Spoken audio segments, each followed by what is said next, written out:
Good evening, everyone. We are going to call the City Commission workshop for the City of Deltona for our Thursday, June 17th, 2021 to order. May we have the roll call, please? Commissioner Villa-Vasquez. Present. Commissioner King. Here. Commissioner McCool. Here. Commissioner Ramos. Present. Commissioner Sosa.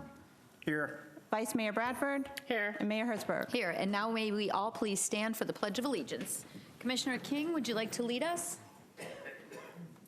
I pledge allegiance to the flag of the United States of America and to the republic for which it stands, one nation under God, indivisible, with liberty and justice for all. Okay, for our fourth and final night in a row for budget workshops this evening, we have 3 items on the agenda. The first one is Park and Rec and the park projects. The second is the center, and the third is general government and municipal complex. Mr. Peters, we're starting out with parks, which is, looks like Yes, ma'am. I'd tab like 17. to introduce Mr. Ryan Reckley to come on up, and he will be doing the presentation on the Parks and Rec. Good evening, Madam Mayor, Commission. First, I'd like to introduce some of my staff that's come aboard. I know a lot of times, you guys will see a lot of work that's being done and not really know some of the faces.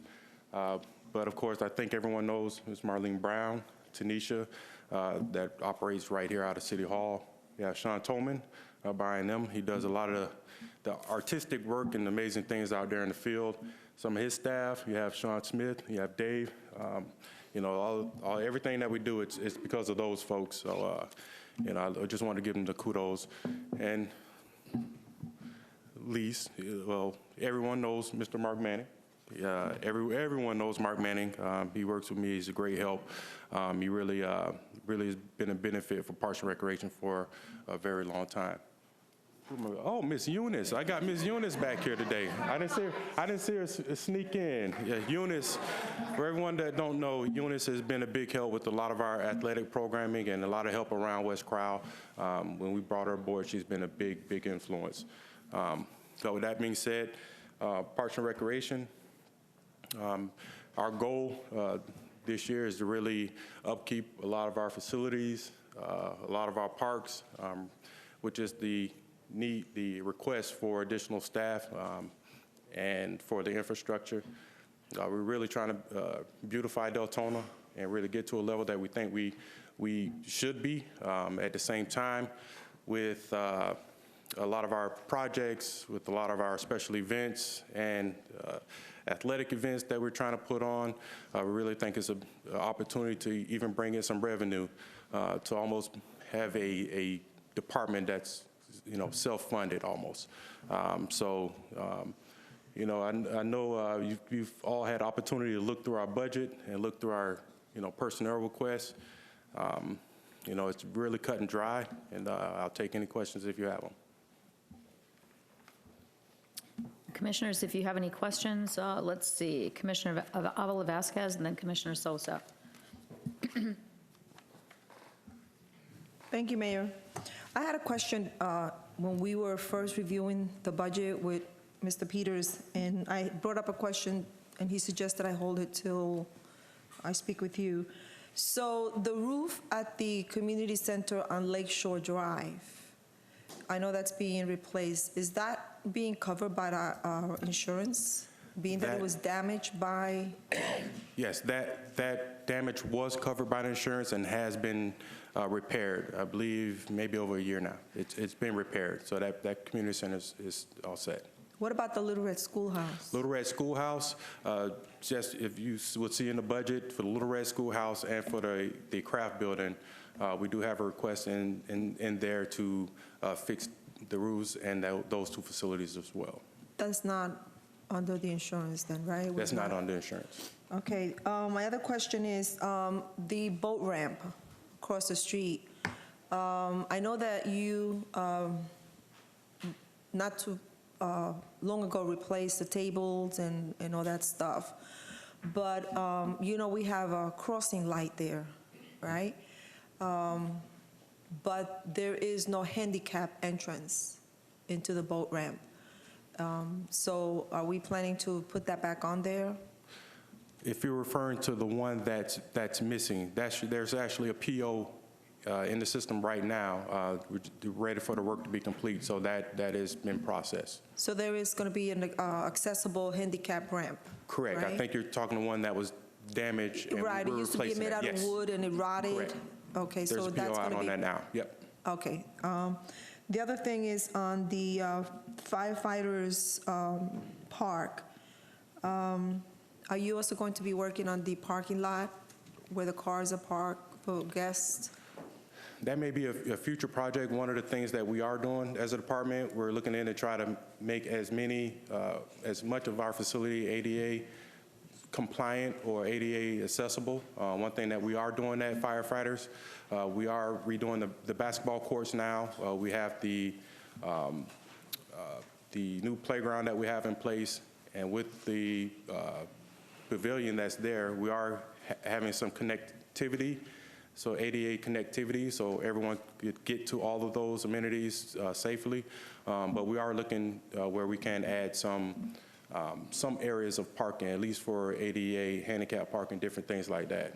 Yeah, I noticed that you already started, working on the park. Yeah. I have one request, if possible. If you notice the right-of-way right off Lombardi, it's like torn apart because people park there and trucks park there. Maybe we can put a no parking sign so that it can, maintain its beauty. Right now, it's destroyed. It's like holes in it, and it's all because of everybody parks there. Yeah, we'll definitely look into that, the location and others as well. Thank you. Commissioner Sosa? Yeah. Hey, how you doing? I'm looking at your organizational chart, and right now you have 7 management positions, 6 full-time staff members, and then 2 part-time staff members. Does the staff level to management seem like out of proportion? We have a lot of upper management levels, but there's very few workers. I can see adding some workers, for the techs to help at the parks and that, but to add more management levels, I can't see where you're getting the extra crew chiefs in there for. Well, we actually do have more park attendants than showing. We have several park attendants that operates out of West Crowell and our community centers.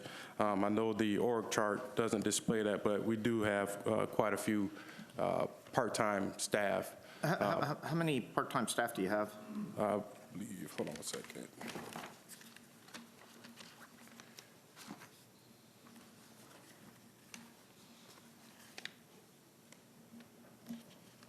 Let me see if Keith, maybe.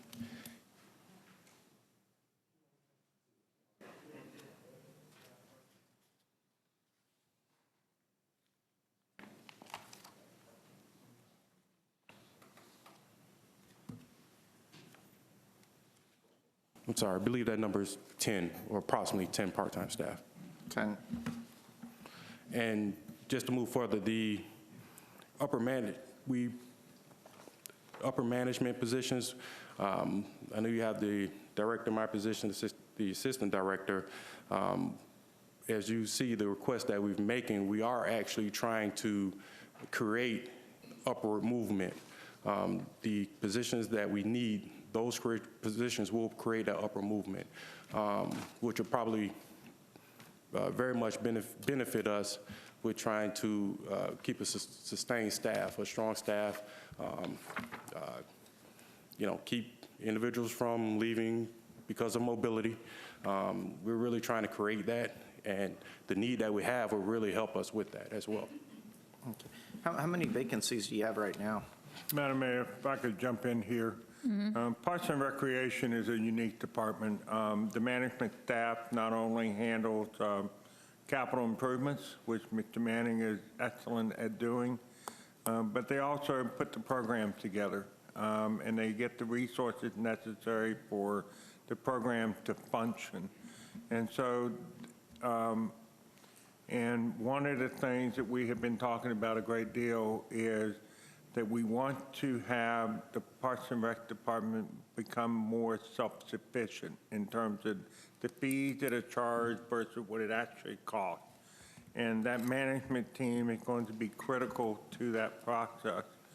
But, you know, unlike traditional departments, they do have a capital component.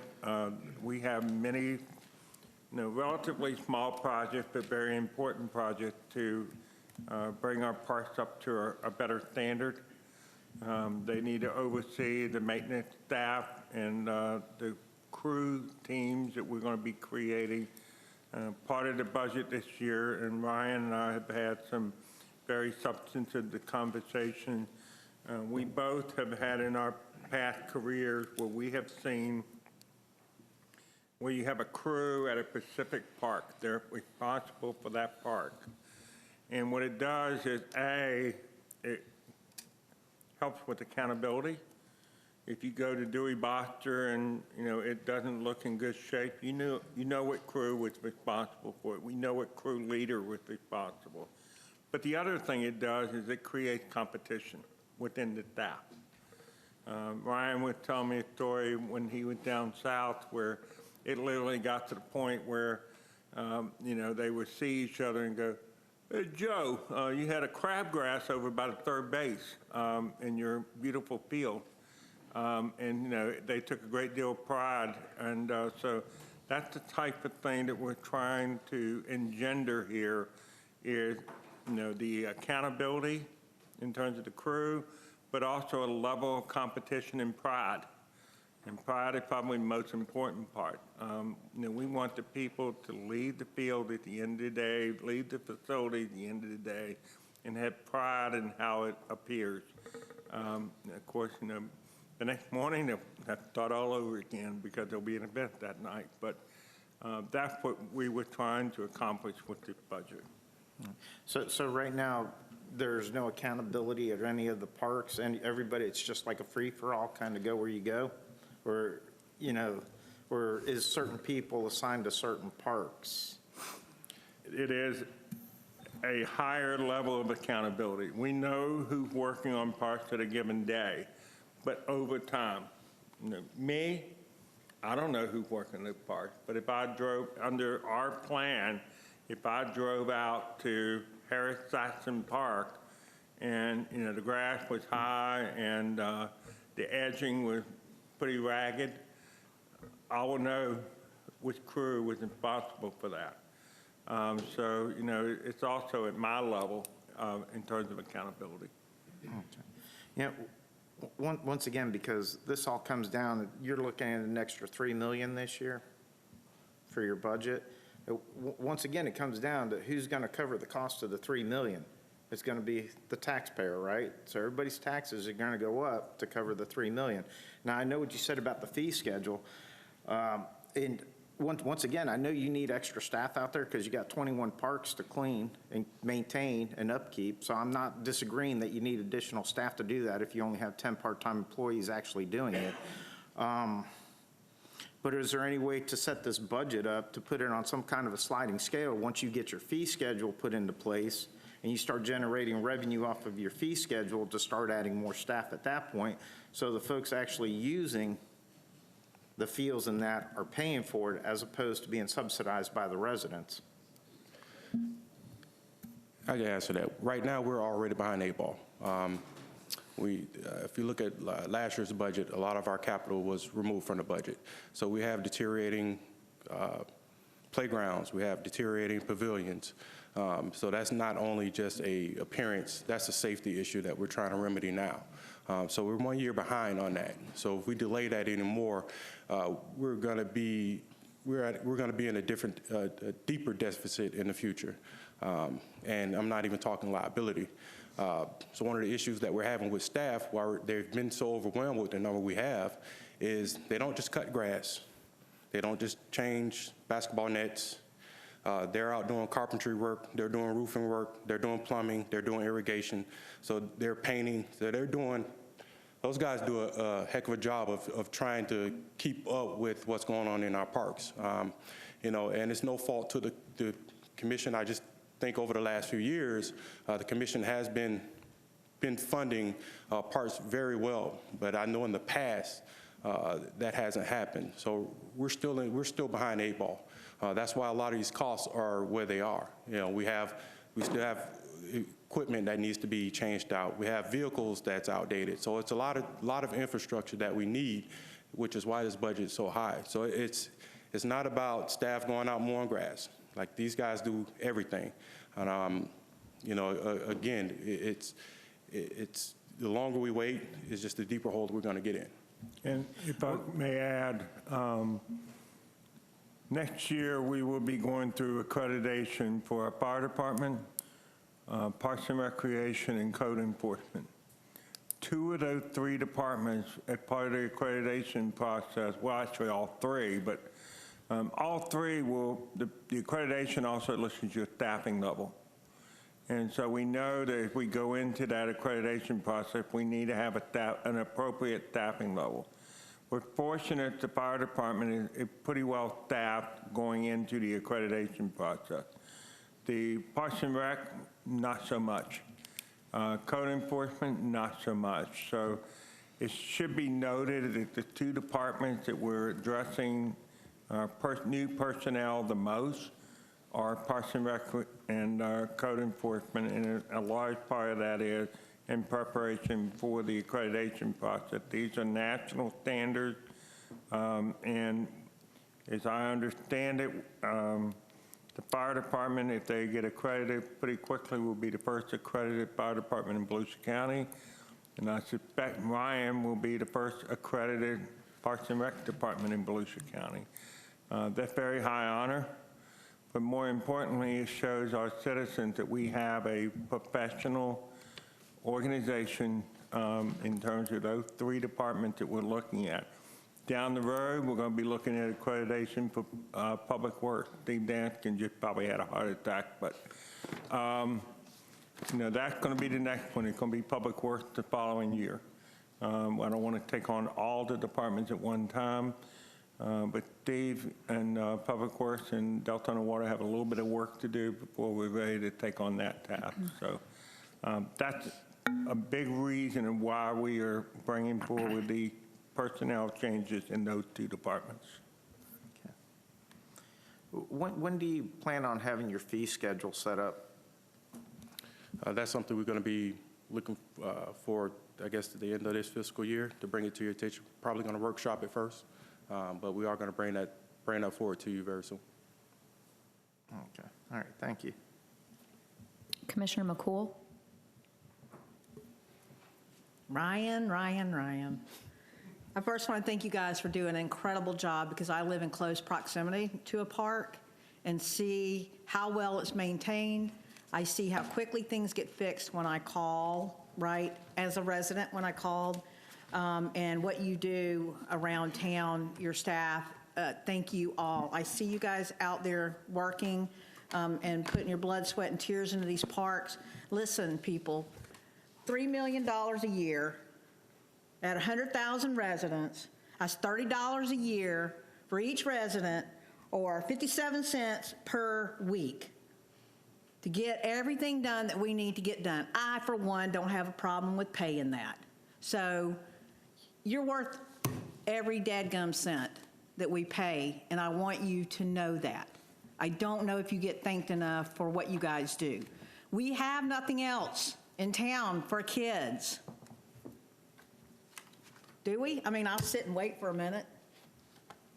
This is important. We've had problems. We're having problems with children's mental health in this town. Kids having nothing to do. We're trying to improve that. You don't get it both ways. You do not get to bitch about what kids are out doing and being bored without supporting your Parks and Rec department. So I don't have a problem with it. I don't have a problem with anything in your budget. I know that we have talked before about the fee schedules and that we do need to do some work on that. I recognize that, and I trust that you and the city, acting city manager are working on that. And I just say you got to use it or lose it. So I want to thank you very, very much for everything that you guys do. I wholly support you, what you do for our kids, what you do for adults. I went out by the park, oh my gosh, I went out by one of the parks where you just put a new workout station. It was full. Where's the basketball? I can't call it. West Crowd? West Cryle. It was full of women out there getting their groove on. How are we going to bitch about 57 cents a week for that per person? We're not.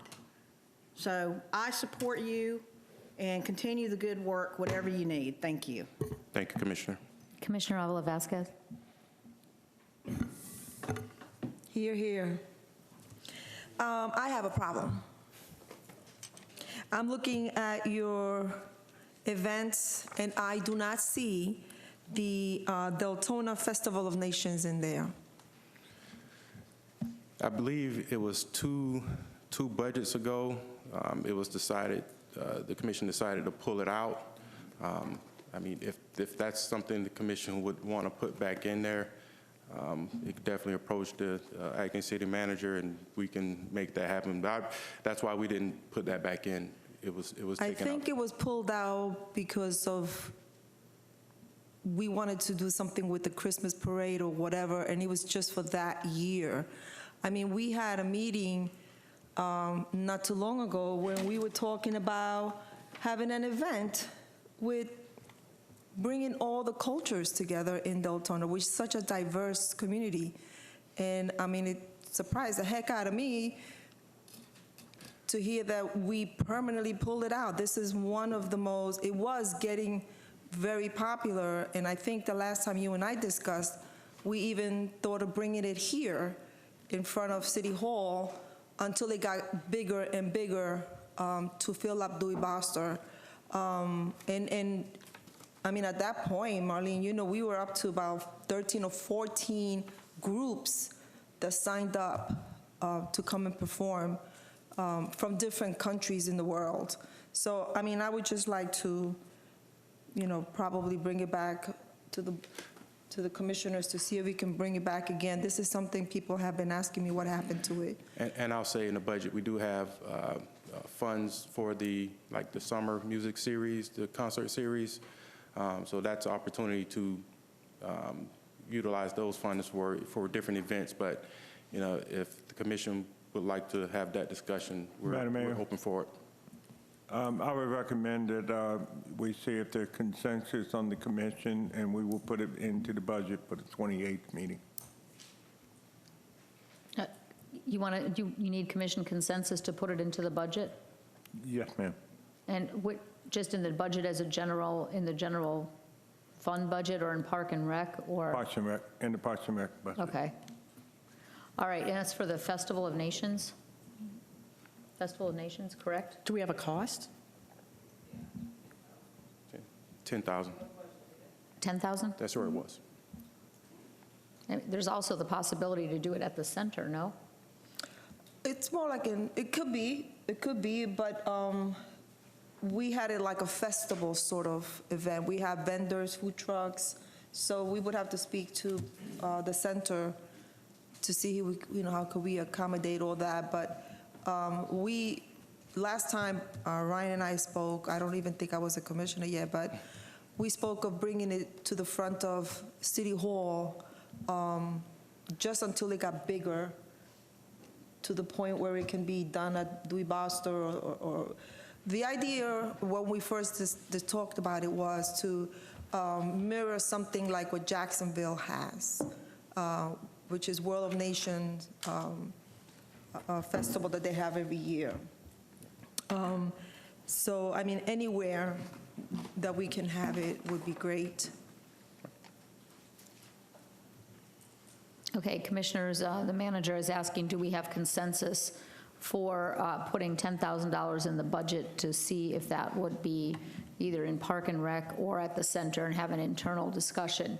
That's got to be, the commission has to decide on that first. Yes, sir.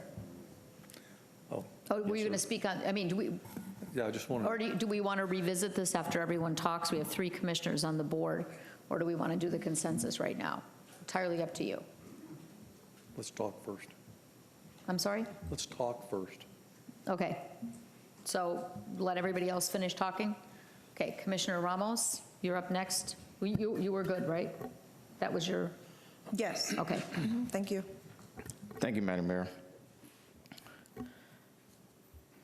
I'm going to start with, and staff will probably take a joke out of this, and that's the hashtag, It Starts in Parks. If you think about what that says, and if you think about our community and the way that we're growing, I listened to a presentation, and I think you've mentioned it here, Mayor. How many kids do we have in this city? 24,000? Which is more than the population of the Berry. So for those that might be questioning what Park is doing, I know at one point when we talked about Park, all we thought about was Dewey Booster. That was it. It was all about the soccer fields. But I have to tell you that things have changed. And I'm going to speak maybe 2 parts. West Crowell, take a Saturday morning, take a drive, take a walk, take a jog, and you're going to see what's happening in the parks. We have a basketball league, a youth basketball league with a little bit over 180 boys and girls, correct? Correct. We also have a flag football league that's going on. So we have West Crowell all-inclusive fitness center that people are enjoying the fact that not only they walking around, but they're actually participating, and it's free of charge, thanks to ECHO and the participation to that. Let's talk about DuPont. Our seniors, take a Monday night, take a Wednesday night, take a Friday night, and go to the park. And you can see how that park is packed. Not just seniors, but families and kids watching softball. So the fact that we even thinking about or questioning what these folks are doing because what's on paper, I ask you to take the time to go out and experience so you can then be part of that movement of It Starts in Park. I want to say thank you to you and to your staff because you have turned it around. We're no longer just taking care of parks, but we're creating activities for our residents. When we first started, well, when you guys first started the basketball league, there was a little bit of tension because there was another agency doing this, and our kids are paying almost half the price that this other agency is charging to play basketball. And if you only just look at their uniforms, they're getting NBA jersey uniforms. But here's the beauty, they're also getting sponsorship. So at the end of the day, they are working for their programs to pay for itself. So again, thank you. And yes, in our city, it starts in parks. Thank you, Commissioner. Vice Mayor? Echo, I just wanted to say, pretty much they covered what I wanted to say, so I don't have to say other than, just like Victor said, I'm sorry, Commissioner Ramos said, we went from being, hey, let's go just take the kids to the playgrounds to shut them up, to you guys turn it around. And I know there's been several occasions that I've went to the parks and I've seen staff, they're there before I want to even think about opening my eyes to open these parks. They have the job that I don't think anybody wants, a lot of them do, and I want to say thank you, because we take for granted that when we get up to take that run, that they're open, they're ready, they're prepared. I don't know how they do it. They must go to bed at like 6 o'clock in the evening. You do, right? Because there's no possible way, but thank you guys very much, and you guys have. You and the team have done a spectacular job. I love the new events. Ryan, who do we give this? I mean, is this you coming up with these creative ideas? Or it's got to be the girls, It's right? Staff. It's got to be the girls, right? But And- mostly them. Yeah, yeah. We know y'all got the power out there. So great job. I think the new activities is what the residents are seeking, because they've had the same old for so long. And just to bring a little twist in it, it's created excitement, you know? I mean, I've heard myself how excited people are even for a carnival. It is just like, that alone is amazing. So, you know, I give you all kudos, great job, and thank you for all your dedication that you've done to the parks. I do have a question. It goes back to the craft building. That 100,000, what exactly are we doing? Because I know we had discussed that economic development was also doing some items over there. So is this, hey, we got to get it up to par, and there's going to have to be more money into it when we figure out exactly what's going on, or what exactly? I mean, we can build a new craft building for 100,000. So Well, that's a pretty big structure. I honestly is believe it the actual community building, or the? a lot of it's for the $100,000. You're talking, I think that's incorporating a little bit of the patio portion as well, but that's for the roof. The building has to be ramjacked so we can fix the foundation. That's the major reason that it's not being utilized. That's why we only could utilize it as storage, because we can't occupy it. So that's one of the big items, but that is a large building, not as big as the community center, so that the roof repairs on that and with the ramjacking, it's pretty extensive. But it's much cheaper than rebuilding that building. It's a fraction of, it'll be a fraction of the cost of knocking it down and rebuilding. I definitely recommend getting another recommendation over Ramjack. I just ran into them, and it ended up being unneeded when another company came out and it was fixed at a significant different cost. So I'm not going to say too much, but we can talk about that another time, but just I would get another opinion on that when it comes to them. Noted. That was my question.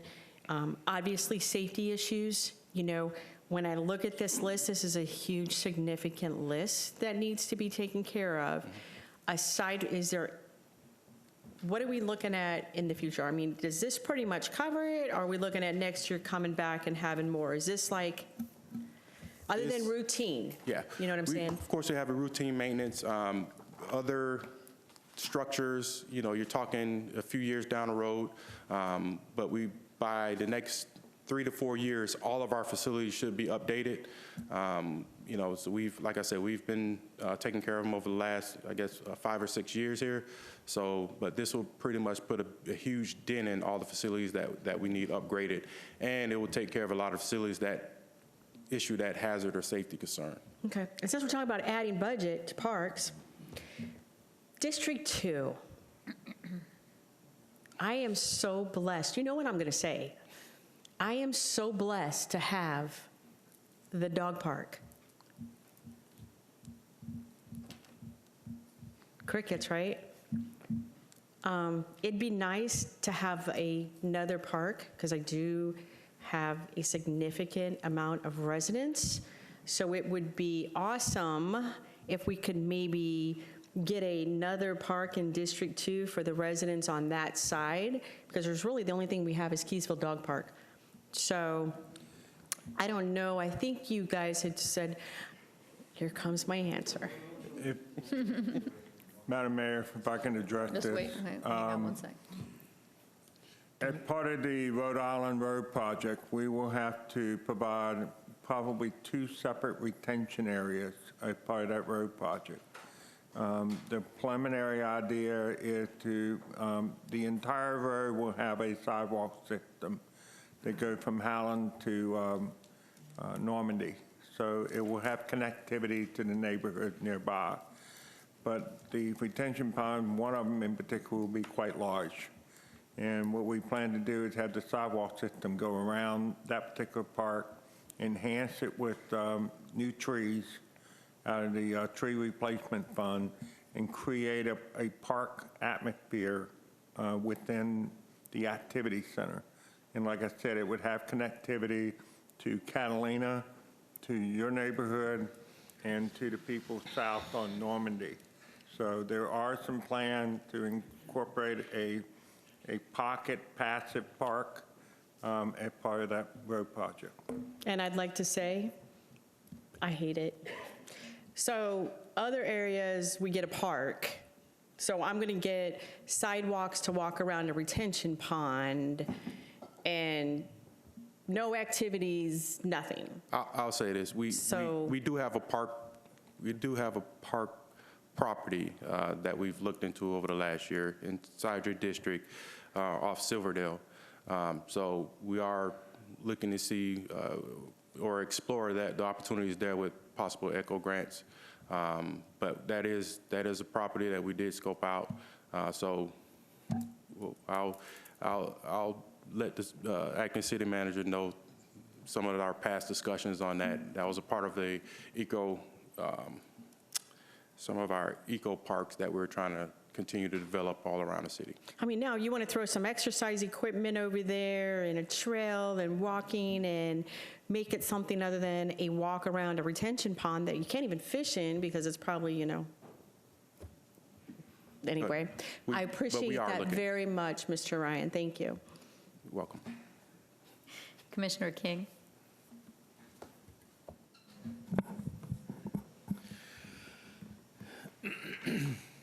Mr. Peters and Ryan, first of all, you know, I appreciate everything you guys do. I love having the parks that we have in our area. I know they're used. I do go by them. But I have a question. I felt like we were really pretty quick to say, oh, let's just spend another $10,000 and put that in the budget. Where is that money coming from? What is it going to do to our budget that we're planning right now? I know it's only $10,000, but we start with $10,000, and don't get me wrong, okay? I'm not getting on your park. I'm not. Okay. But when we do another park, it's not $10,000, it's $60,000, $100,000. So my question is, where's the money coming from? Will anything in the budget change because of another $10,000? Do we still have the cushion to go ahead and do something, boom, just like that? Commissioner King, the way the budget is set up right now, and I will let Keon come up and confirm this, is we are, right now, we have about a $24 million undesignated fund reserve. And so the 10,000, because we are utilizing some of the undesignated reserves in the budget, the 10,000 would be in addition to what we're already taking out. Now, as I said on Monday night, this whole budget was predicated on a 2 or 3 year vision regarding the budget. Part of that vision is with Ryan, that he's going to put a fee schedule together for the recreation program that will make it more self-sustaining. The building department will be doing a fee schedule to make it more self-sustaining. We have referred to enterprise-like or business-like, where Ryan's department, other than the maintenance part of it and that type of thing, the actual program will be self-sustaining. The building department, their fee structure will be self-sustaining, so that if you're charged a $40 permit fee for a fence, that $40 is covering the cost of our inspector to go out and take a look at it when it's done, or whatever other inspection we're doing. Then we have, last night, Ron was talking about, we're looking at the impact fee schedule. Are new developments paying their fair share toward the improvements that are needed for those developments? We also are getting the pricing for general government, so that when Ms. Marcia here spends 40 hours reviewing a development agreement, and that is $7,000 roughly, that the developer can pay that $7,000. The general public is not going to, they're not subsidizing development. In addition, and this is the key one, we've been talking about a residential rental license program. The goal is to bring about $2.5 million in through that program. that will diminish the impact on the general fund for the additional code enforcement, fire, and policing. So this budget is predicated on a 2 or 3 year vision with those elements all being completed in this next year. So part of the reason we did this budget based on the current tax rate, twofold, to make sure that we do all those things. That, the commission has generally been, nodding approvingly of all those elements, but we need to actually make them happen. The second thing is everyone is worried about an economic bubble. And everybody's thinking a year to 2 years, that we're kind of mimicking where we were in 2005, 2006. A lot of people are taking out second mortgages. A lot of people are taking on high debt. And so, is there going to be a busting of the bubble and we have a decline? So those are the factors that we are looking at as part of this budget. Kiana, am I accurate so far? Yes. Okay. Okay. I'm good. Okay. I just want to make sure that what we're doing and what we end up approving is there, and it's not going to take away from anything else. And certainly, it's not going to be more out of our citizens' pockets. Okay. Thank you. So everyone's lit up the board one more time. Commissioner Avila Vasquez, McCool, Ramos, Vice Mayor, and Sosa. Let's wrap through. Thank you, Mayor. Just to share some information, Commissioner King, with the Festival of Nations that we were talking about, Parks and Recs, they rent sites for people to come in and sell their items. They also rent sites for the food trucks to come in. I'm sure, honestly, we are the lowest. I've gone to other festivals and, we can do a little better because we get residents, but we also get outside from other cities coming to rent our sites. So we could probably do a little bit more renting sites. But Parks and Rec does a really good job of filling in the people who want to sell their items and food trucks. So they do get a little money coming in when they have the festival. I just have one question. I know we have spoken before about setting up the parks, and I don't even know if we've done it or not, but with the credit card for the lights, is that something that you're still thinking about, or is that out of the picture? We have not set that up, but we are currently looking at other softwares that may allow us to do something like that in the future. So we are looking to update that. We think that'll be big for Parks and Recreation and also some of the center operations as well. Right. Thank you. Thank you, Parks and Recs, for all you do. Thank you. Commissioner McCool? Yeah, there. Hey, I just wanted to ask one thing, or two things. But on the program for the additional infrastructure for hookups, the drive-through holiday lights, we've got $60,000 for that. Tell me what part of that is reoccurring and what part we already own. We pretty much own a ton of lights and stuff now, right? We own some lights, but a lot of the lights we contracted portions of it, but there's still infrastructure like setting up the electrical panels or electric outlets for the different trees. We were able to do maybe a good chunk of that, maybe half of it last year. So that's what most of that bulk is. So once it's done, it's done. You wouldn't see that number reoccurring each year. Okay. And two last things is I would love for us to explore a farmer's market. I've had residents ask me about that, for a Saturday morning thing. And then also, I've had kids, I go and stop and talk in the parks in my district. I'm sorry, Vice Mayor, I have two in my district, not to rub that in or anything, but over at Dewey, I go to the softball games, and I also hang out at Manny Rodriguez Park, and I go talk to the young kids there. And these kids talk about a BMX park or trail, okay? So I just want to bring that, these kids want to ride their bikes in dirt on trails, and keeping in mind revenue generating, you know what I mean? So that's all I have, thank you. Thank you. Definitely look into that. Commissioner Ramos? Thank you, Madam Mayor. Just one question, Ryan. How much have you guys collected as far as sponsorship? That's the number I just pulled. We collected just over $21,000. What was that again? $21,000 this year.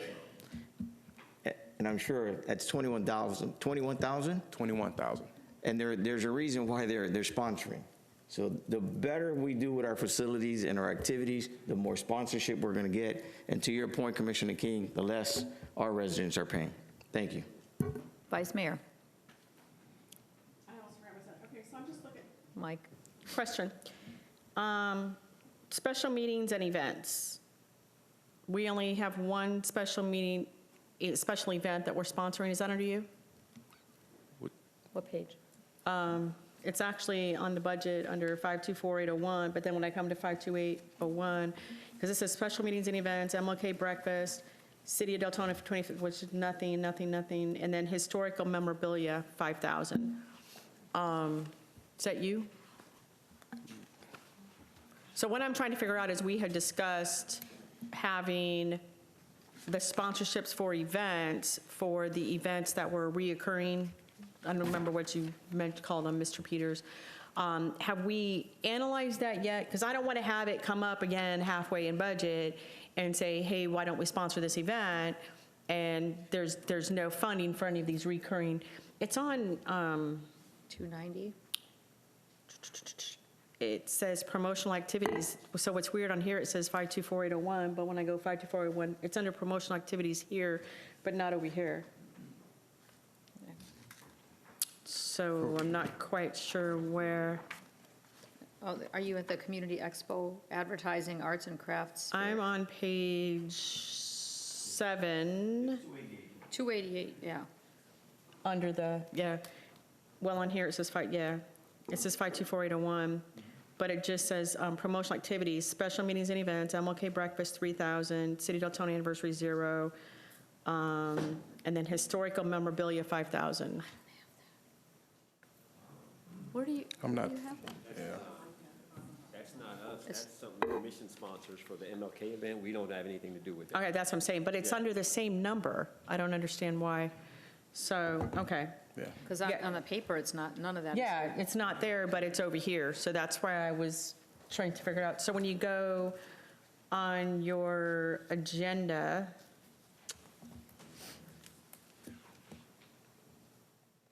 under the fiscal year 21-22 proposed budget, and you click on that and you go to page 7, it's there, under promotional activities.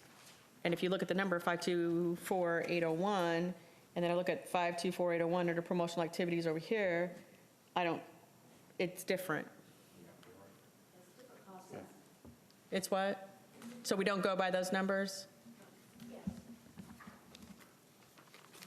I'm sorry, I'm just trying to stay on both, and I'm getting a little confused here. On this one, isn't it? That's a tab for the mayor and commissioner's office. On this one. But on here That's it's- all that's under the mayor and commissioner's office on here. Right, but on Yes. here it says, Yes. okay. Yeah, page 7 would be the city commission budget. We do use the same accounting codes for each one, but that's within the city commission's budget and not So we're within not Parks using and the Rec. same tabs, okay. All right, so. That one, that's, Okay. yeah. Because I saw it under promotional activities as well, so that's under Mr. Peters' budget then. There's a part of it in the city commission's budget, that's like the breakfast sponsorships and so forth. And then for him, it's going to be like things like the Wags on Whiskers and Park. Okay, so we only have one additional activity that we're sponsoring this year. We don't have any other that we've reviewed that are continuing, that have come to the city, that we're looking at No? Nothing Not for new. you guys? Okay.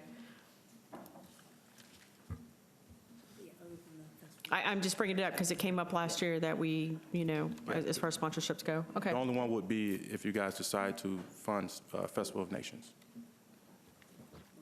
I guess, Mayor will need to call a vote when she's ready on that. Yeah, when we're done with all, because we have 2 more people on the board. Commissioner, oh, sorry, Yeah, go okay, ahead. yeah, no, that's it. That's it?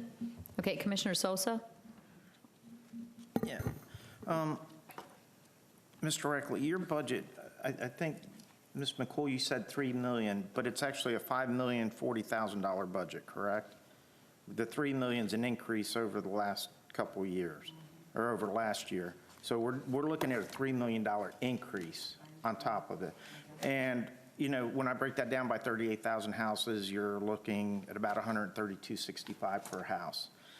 I know I've used the parks. I've used them for the last 15 years, almost on a daily basis with my son and my business. So we do have really good parks, and I like our parks. Now, my major concern is not about not adding staff, it's about adding staff in a scale. Because I don't mind adding 4 staff members to help with the groundkeeping, the maintenance, the upkeep. I think you need that for 21 parks. I won't deny that at all. But Mr. Peters brought it up. In the next 2 years, we have to look at the bubble busting. And I don't think we can keep taking money out of our fund reserves. If anything, we need to be putting money into our fund reserves instead of taking money out of our fund reserves. And where I would see adding more staff is once we get these fee schedules in, whether it's a rental license agreement, whether it's the Parks and Rec fees, because that may never materialize, okay? We need to look at it that it may not materialize. For whatever reason, you don't do it, we don't vote on it, it may not materialize. So the taxpayer, my main concern as a taxpayer, will be on the hook for that money, okay? Now, I think you should add, some staff members to help with all the maintenance, the upkeep, and so forth. And then as your fee schedule starts paying for itself, then adding more stuff or more staff out of your fee schedule. I have to disagree with, just taking and adding $3 million on one budget year when Mr. Peters has just said that, the bubble may bust here in 2 years and we're going to take money out of our reserves. I'm not about taking money out of reserves. I'm about putting money in our reserves. That's just my fiscal conservative side. Thank you. Commissioner King? If I may jump in here, I think it's important to note that, yes, we are taking money out of undesignated reserves, but we are doing it for one-time expenses. $3 million of it is for the Rhode Island Road project. And as I indicated to you all, the intent is to pay the money back if we gain more revenue from the property that we will open up. We will be opening up approximately 200 acres of very valuable land that is platted but currently has no access and no utilities. So the anticipation is that the revenue that will come in from that new development within about 5 or 6 years, we will be able to pay back the $3 million in the undesignated. We are also in Parks and Recreation. We're doing quite a few what I call TLC, Tender Loving Care projects.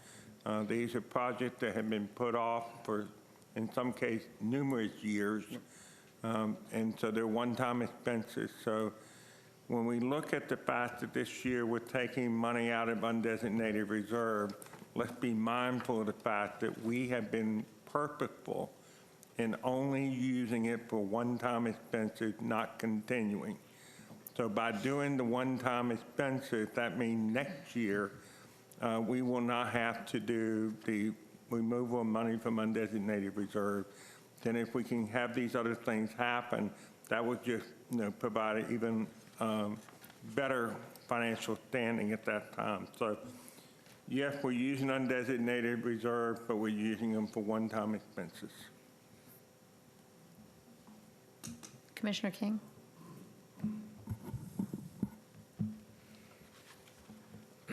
I think this is a typo error If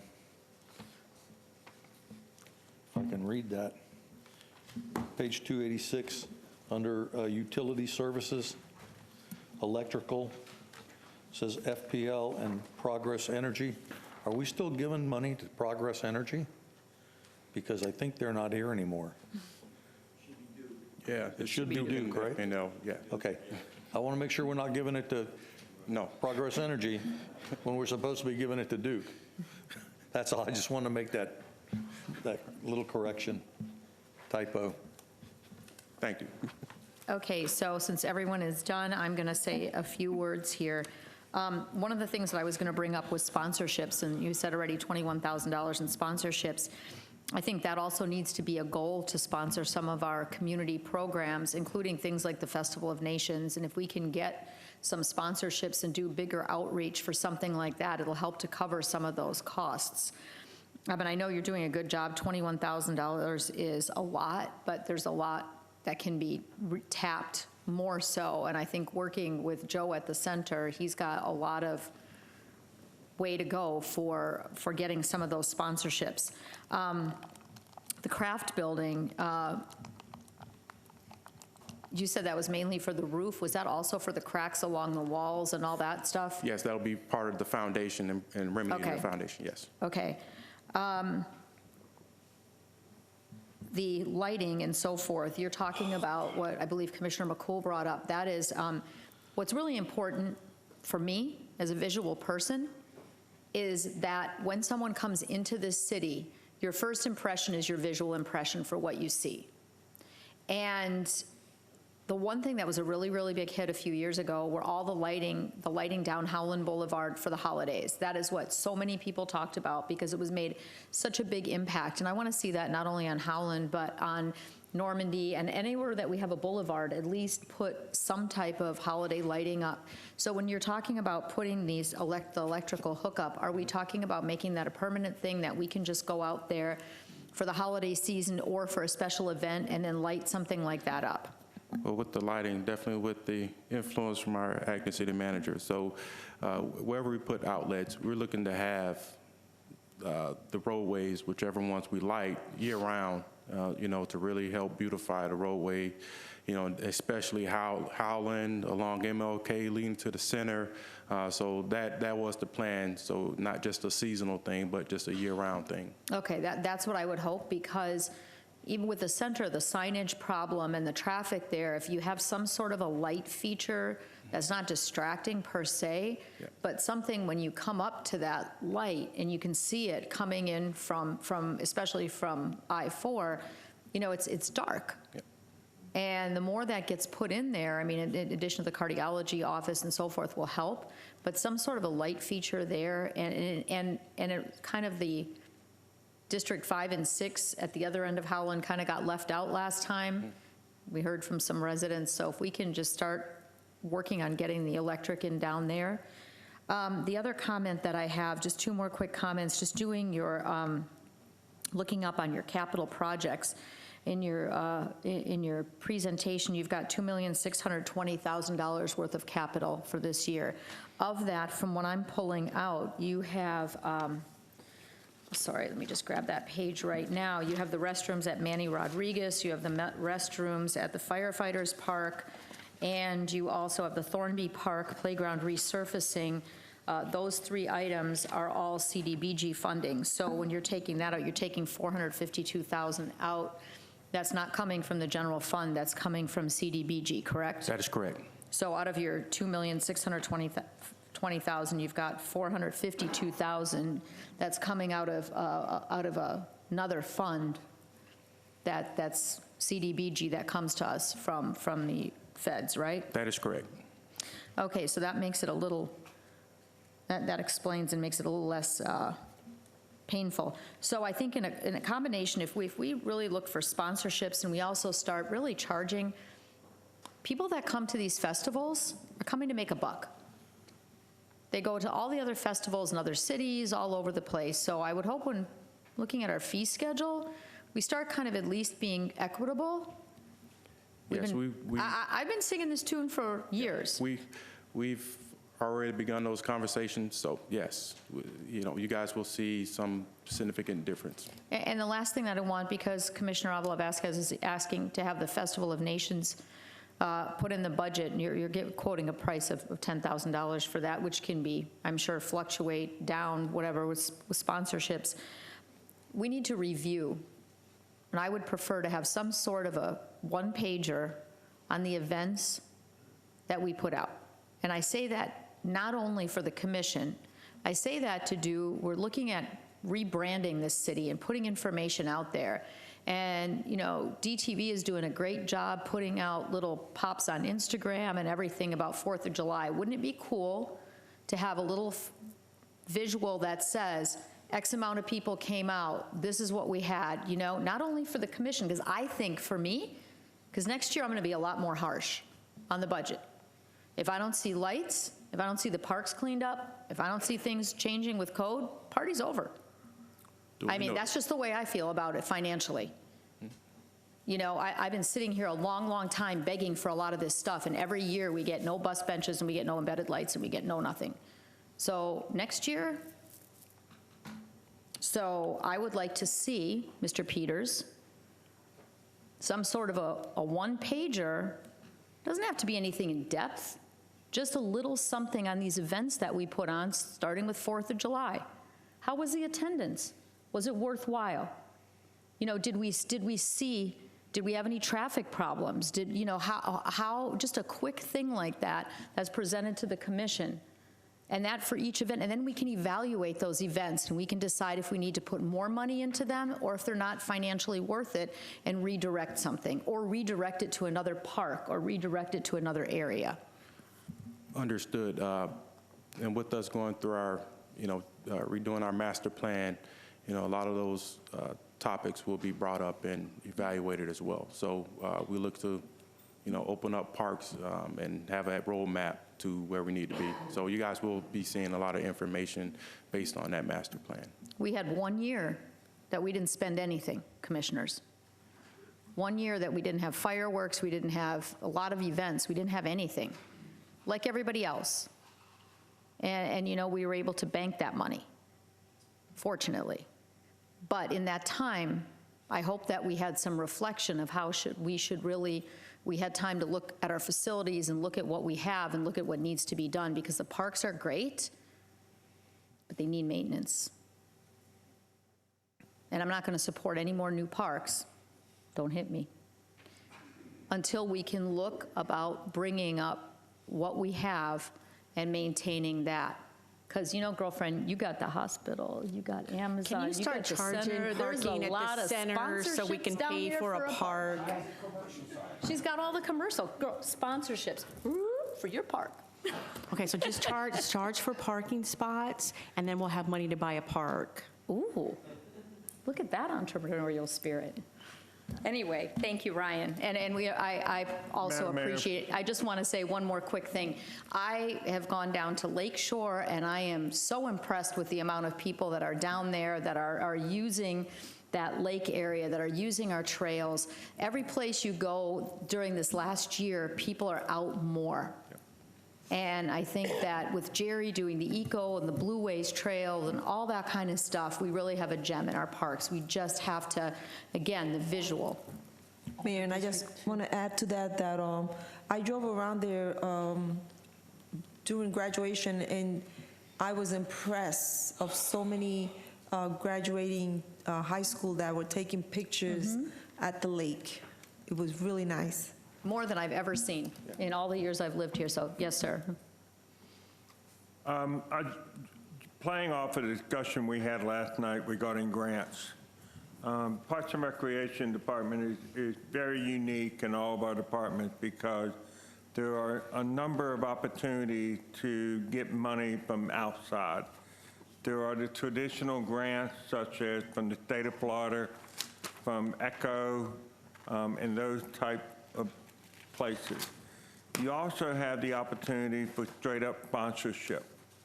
Whether it be Pepsi or Coke or whomever, they can provide, sponsorship in exchange for us using their product in our vending machines. and things of that nature. Then there's also public-private partnerships. For instance, we have been talking about at Lake Shore the idea of a eco-tourism village. And the community building could be retrofitted to have shops, restaurants, and what have you. A developer could come in and do that work, rent the facility from us, pay us a percentage of the proceeds in exchange for the location and the building. And that way we don't absorb the capital costs involved. We don't have to run the day-to-day, but it brings in a source of revenue to the city. These are all things that we are looking at closely going forward.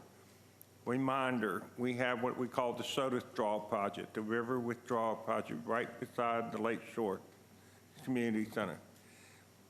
We're basically going to shut everything down for about 18 months. So that's 18 months for Ryan and his staff to work with consultants, conceivably put out an RFQ or an RFP for a developer to see if there's an interest in doing a project there related to the ecotourism. So there's some real opportunities in these next couple of years to pursue other sources of revenue to help out in the recreation programs. Okay. Thank you, sir. So now we need to have consensus whether or not we would put the Festival of Nations in. And again, I would request that with all our events that whether if we decide to do the concerts again in the amphitheater, some sort of a report, are we getting our money's worth with all of these events? So do we have a yes or a no to go ahead and add that to the budget, commissioners? Yes. Commissioner McCool? Festival of Nations? We're looking at what we're going to do with it, yes. Okay. Not just do it. Okay. I'll say yes as well. Vice Mayor? Yeah. Commissioner Vasquez? Please, better say yes. Yes, and I'm sure we can mimic what the Latin Festival does with their sponsors. I don't see why we can't do that. Great idea. Commissioner Sosa? Yes, I'm good with bringing it back for discussion, and hopefully we get some sponsors to actually absorb the cost as opposed to putting it in the budget. Okay. Mr. Peters, you have your direction. We'll move on. Oh, there's someone here lit up. Who is that? Vice Mayor? Me. So question, so one of the things that they're looking at making a holiday is Juneteenth. Juneteenth tends to be a amazing gathering that with the cities. So I don't know if that is something that we can review maybe for the next year's budget, because that seems to be a really big event, generally held and attended with lots of sponsorships. So I'd like us to, do some reviews on it and just take a look at it for the future as well. We'll do. Thank you. Okay, commissioners, let's move on to the next. The Center at Deltona, tab 21. Thank you, Ryan, and thank you, staff of Ryan, for doing a great job and coming out.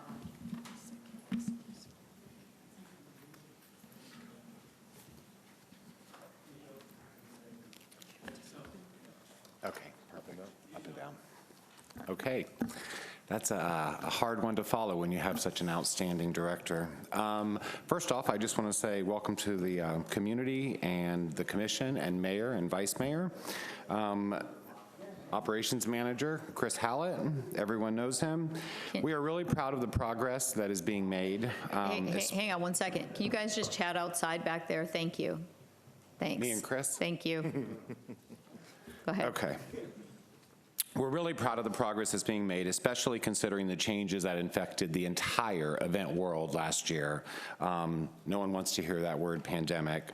We were running double digits and even some months triple digit increases, and then the pandemic shut our entire facility down for a few months. That didn't stop our determinations.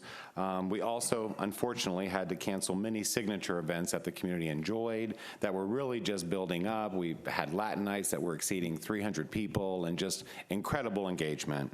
We utilized that time, though, to enhance operational procedures and put systems in place via procedures checklist, et cetera. We became innovative and maximized opportunity.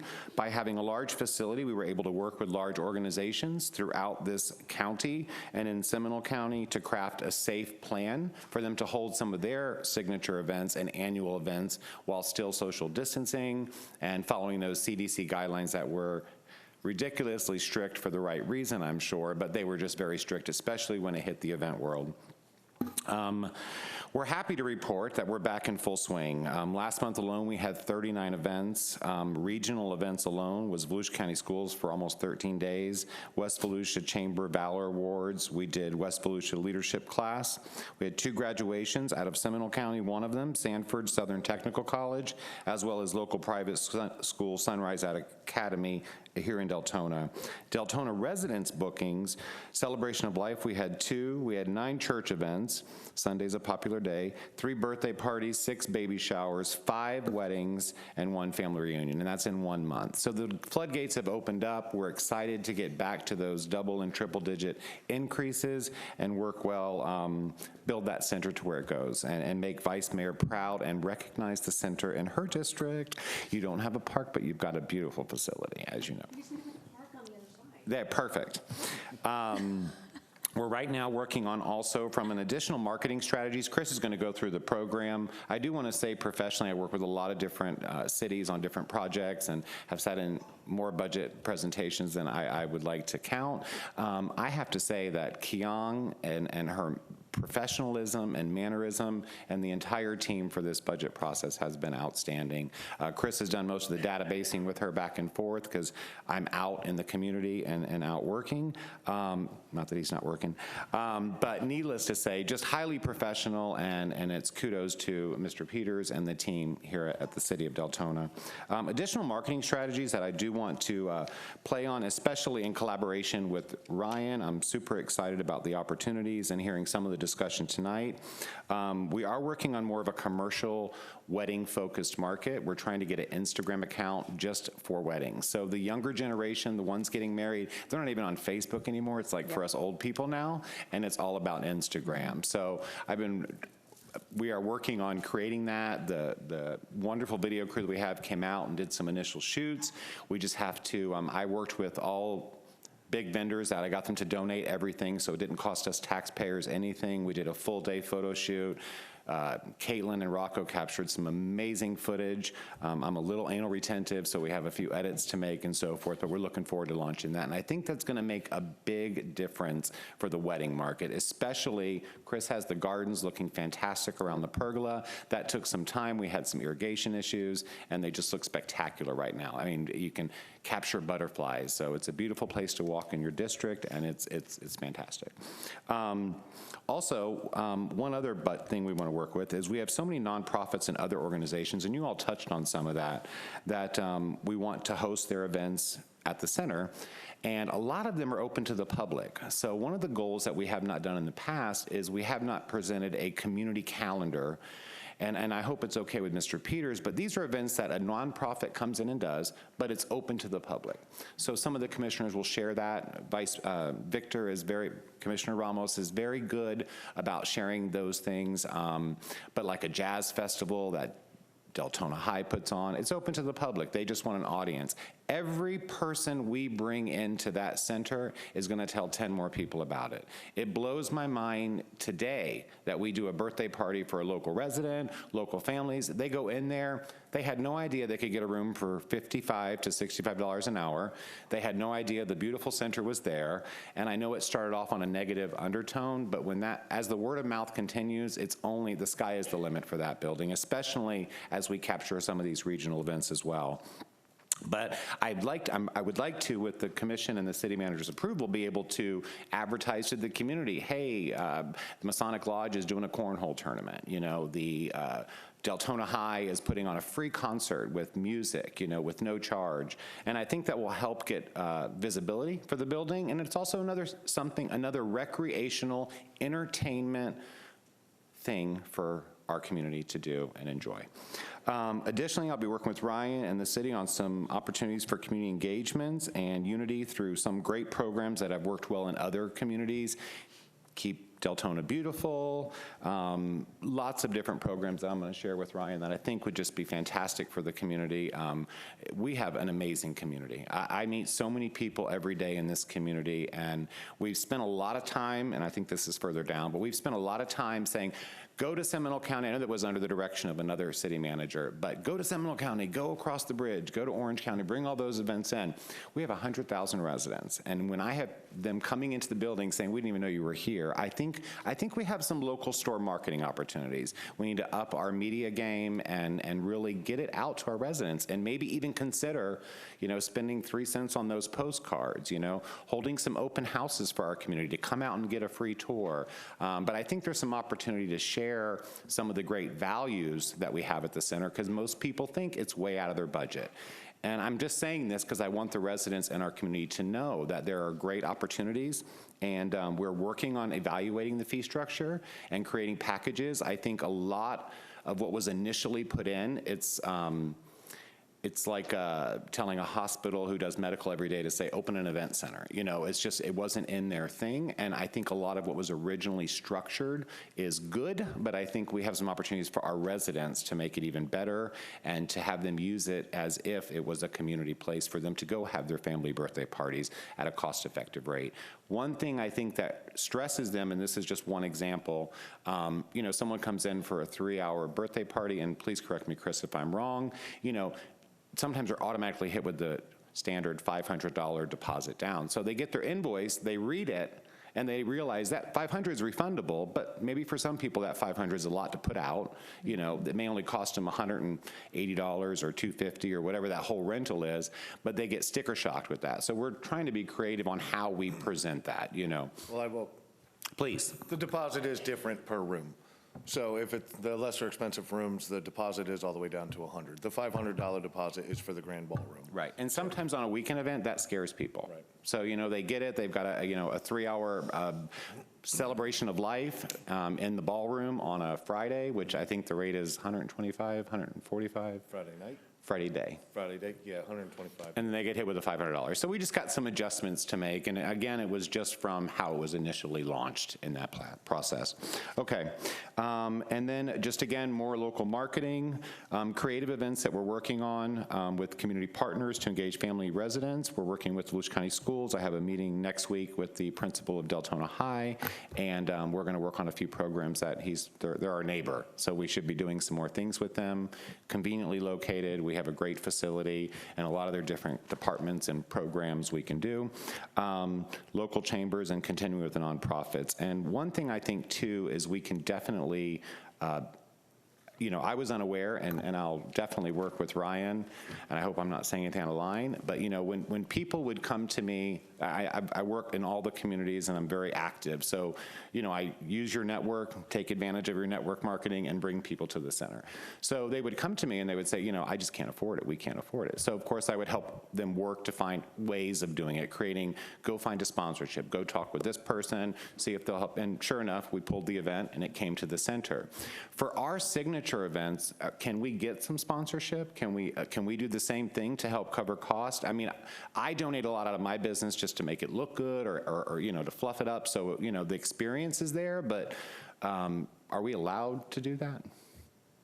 Okay, Yeah, we so should be, yeah. that's wonderful, and that's just going to make even more of a difference. Every other municipality does it and just pops up there, notice the sponsors. Absolutely. Well, I see it with Parks and as long Rec, as but you I give think, them a, yeah, the center, there was like some hard nose when I first started, and then I got a lot of empowerment, and these are just some things I think that would just enhance the experience and so forth. So with that said, I'm going to turn you over to our operations manager, Chris Hallett, to review the proposal, and we'll go from there. I think you covered most of it. I mean, unless we want to take some questions. You went over Yes. most of everything in there.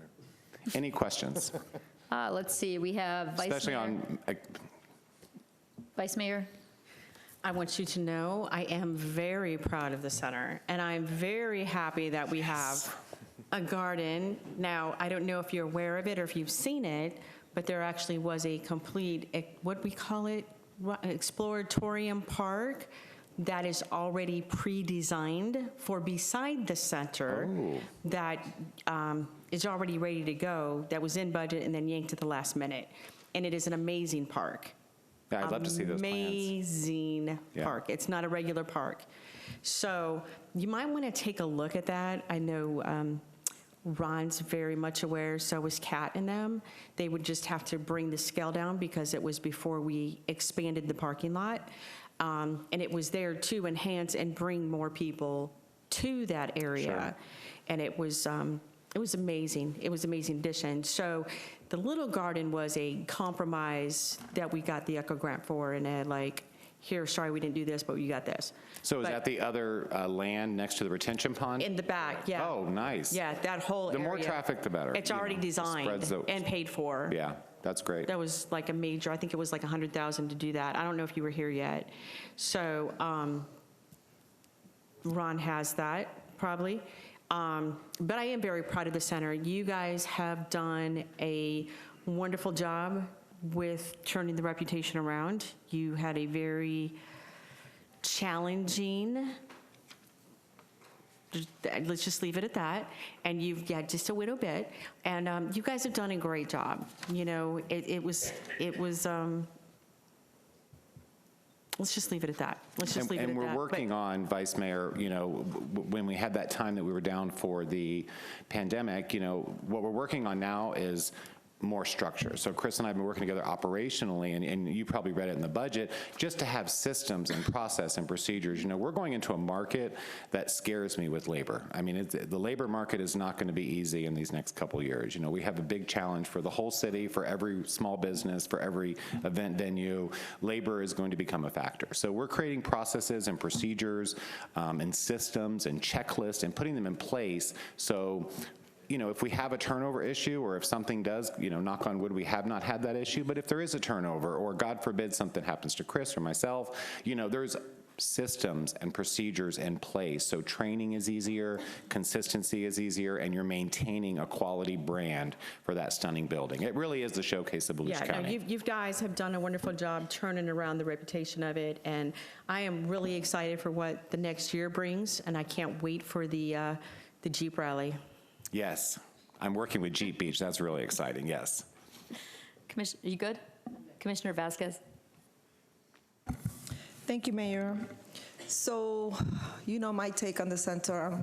I'm always out there trying to help as much as I can. Huge supporter, and we appreciate that.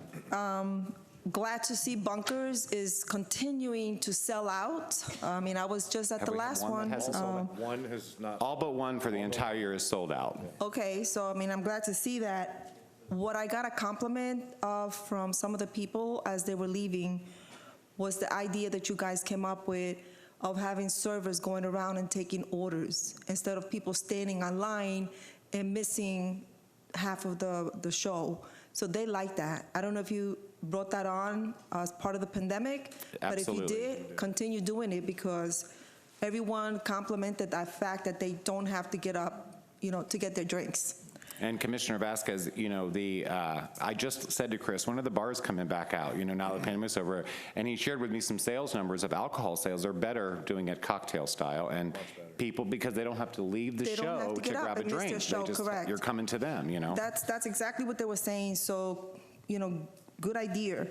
I think I have spoken to you, Joe, about farmers markets going on in there with one of, is Victor there? No. With one of the Bethune-Cookman professors. I can't remember her last name, but her first name is Diana. And she had mentioned to do something at the center with local farmers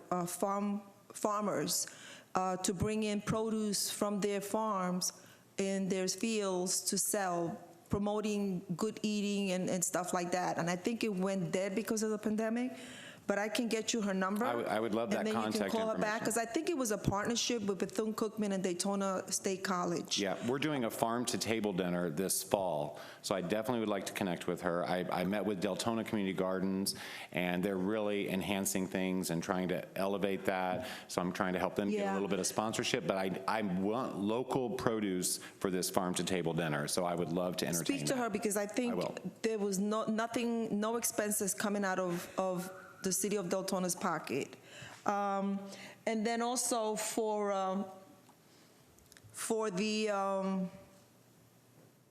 the center, maybe we can reach also out to Deltona Middle School, because they also have a performing art. And I know last year or the year before, they were trying to bring some kind of performance instead of taking it to University High School. And I just want to follow up on the sound system. Have we updated it?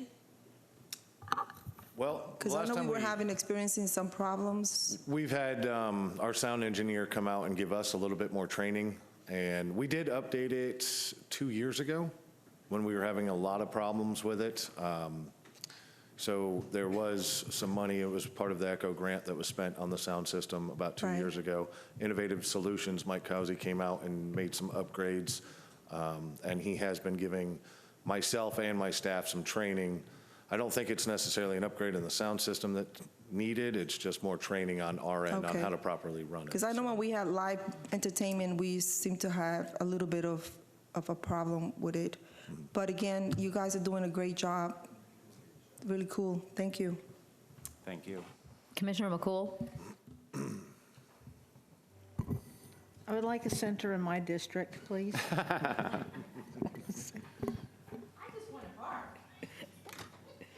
I want to see where this farmer's market goes, because I'm feeling it on both ends here. Hey, I wanted to, first of all, say what a fantastic job you guys do consistently every single time. I've never been disappointed. I've never been anything but awed when I go there. You guys do a great job with what you have, especially coming off of the climate in which you entered. So thank you guys so very much for keeping it consistently wonderful.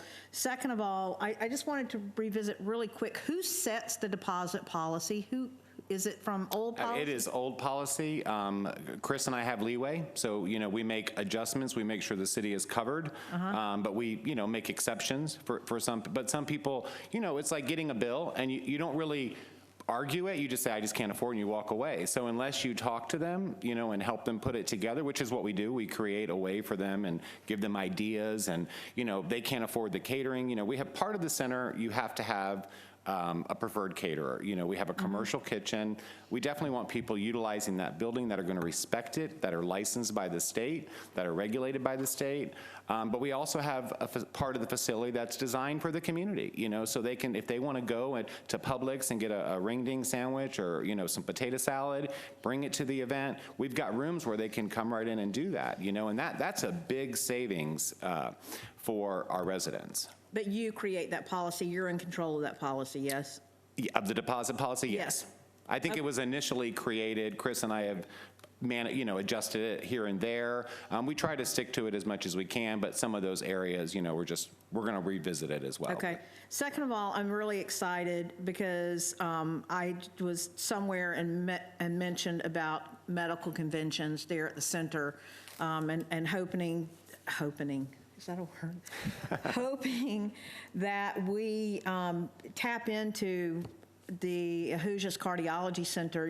They are very revered in their respective fields, pulmonology and cardiology for that. So absolutely, conventions there, we're set up for that. We're primed for that with the hospitals, with the interstate being in close proximity. So that I hope that we're marketing to the medical and pharmaceutical fields and all pharmaceuticals equally.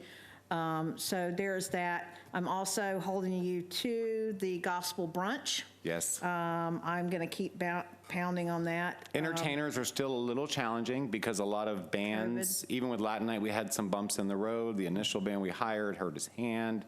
So the problem is they all, as the event industry, dropped to zero, a lot of their bands, they couldn't afford it. Yep. Musicians are creative minds, they're entertainers, those gigs is how they pay their bills. So they're all getting them back together now. But yes, that is a priority. I tried to get it going for this spring with some gospel singers out of New Orleans, amazing gospel singers, and they're not ready to face the world. I think now that, there's more vaccinations out there, the opportunity, if you want a vaccine, is out there. People are now more comfortable. I think our entertainers will be more comfortable to come out. So, thank you But for that. this fall is the I'm goal. just going to harp on that, and I I'm know you busting are. on you about that because I just really want to see that gospel brunch. Last thing is, and I meant to thank Ryan and staff, but I want to thank you also. Really huge is the Deltona Community Gardens. That's coming back. Those gardens are coming back in a big way. They've done a lot of hard work out there. They've rebuilt the beds, okay? They have putting both hands on the plow and trying to redo that so that it is truly a community experience. I know that there are some beautiful things being done out there. I don't know if I'm supposed to say exactly what they are, but they're exciting things. So when I brought up the farmers market, that's what I'm thinking about. I want us to be thinking about that. It's important for a community. That's one of the community things is a farmer's market. We want our community healthy and, physically, spiritually, and mentally. So thank you for mentioning that. Thank you. I meant to thank you guys before for working on that. Everybody, listen, there are some beautiful things going to be happening out there. So that's all I have because we're coming up on 7:30 really quick. So thank you.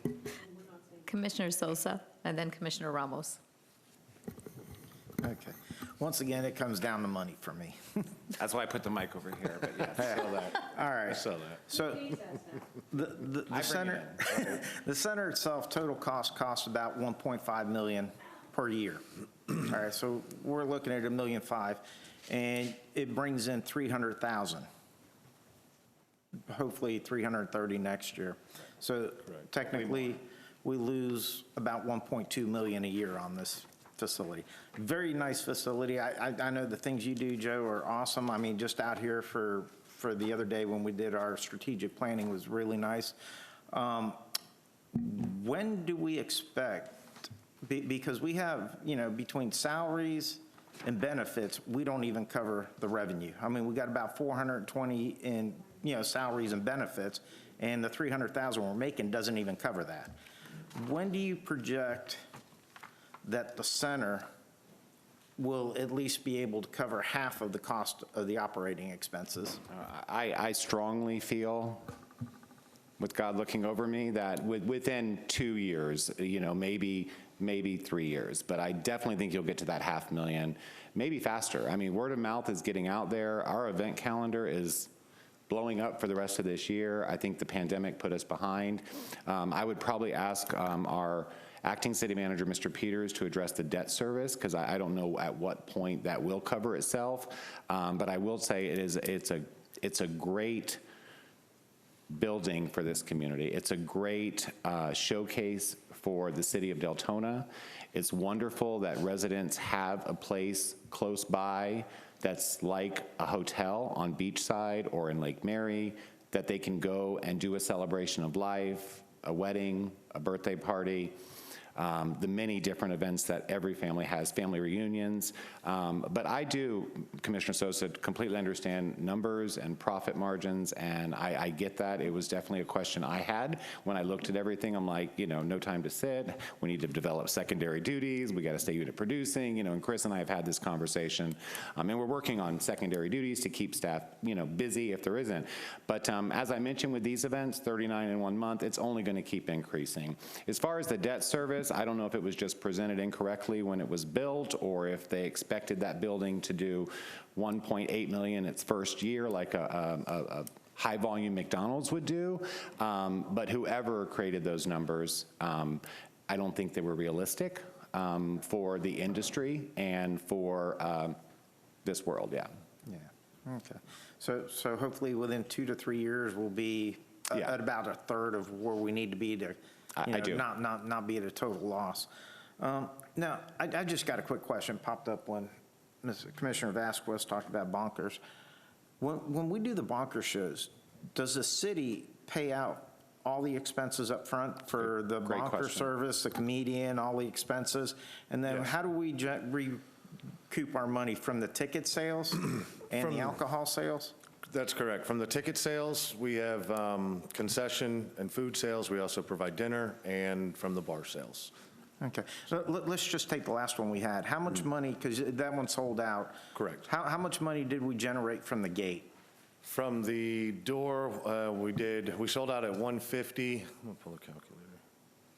150 times 5, so that'd be about $750? It was a little bit, fees too, yeah.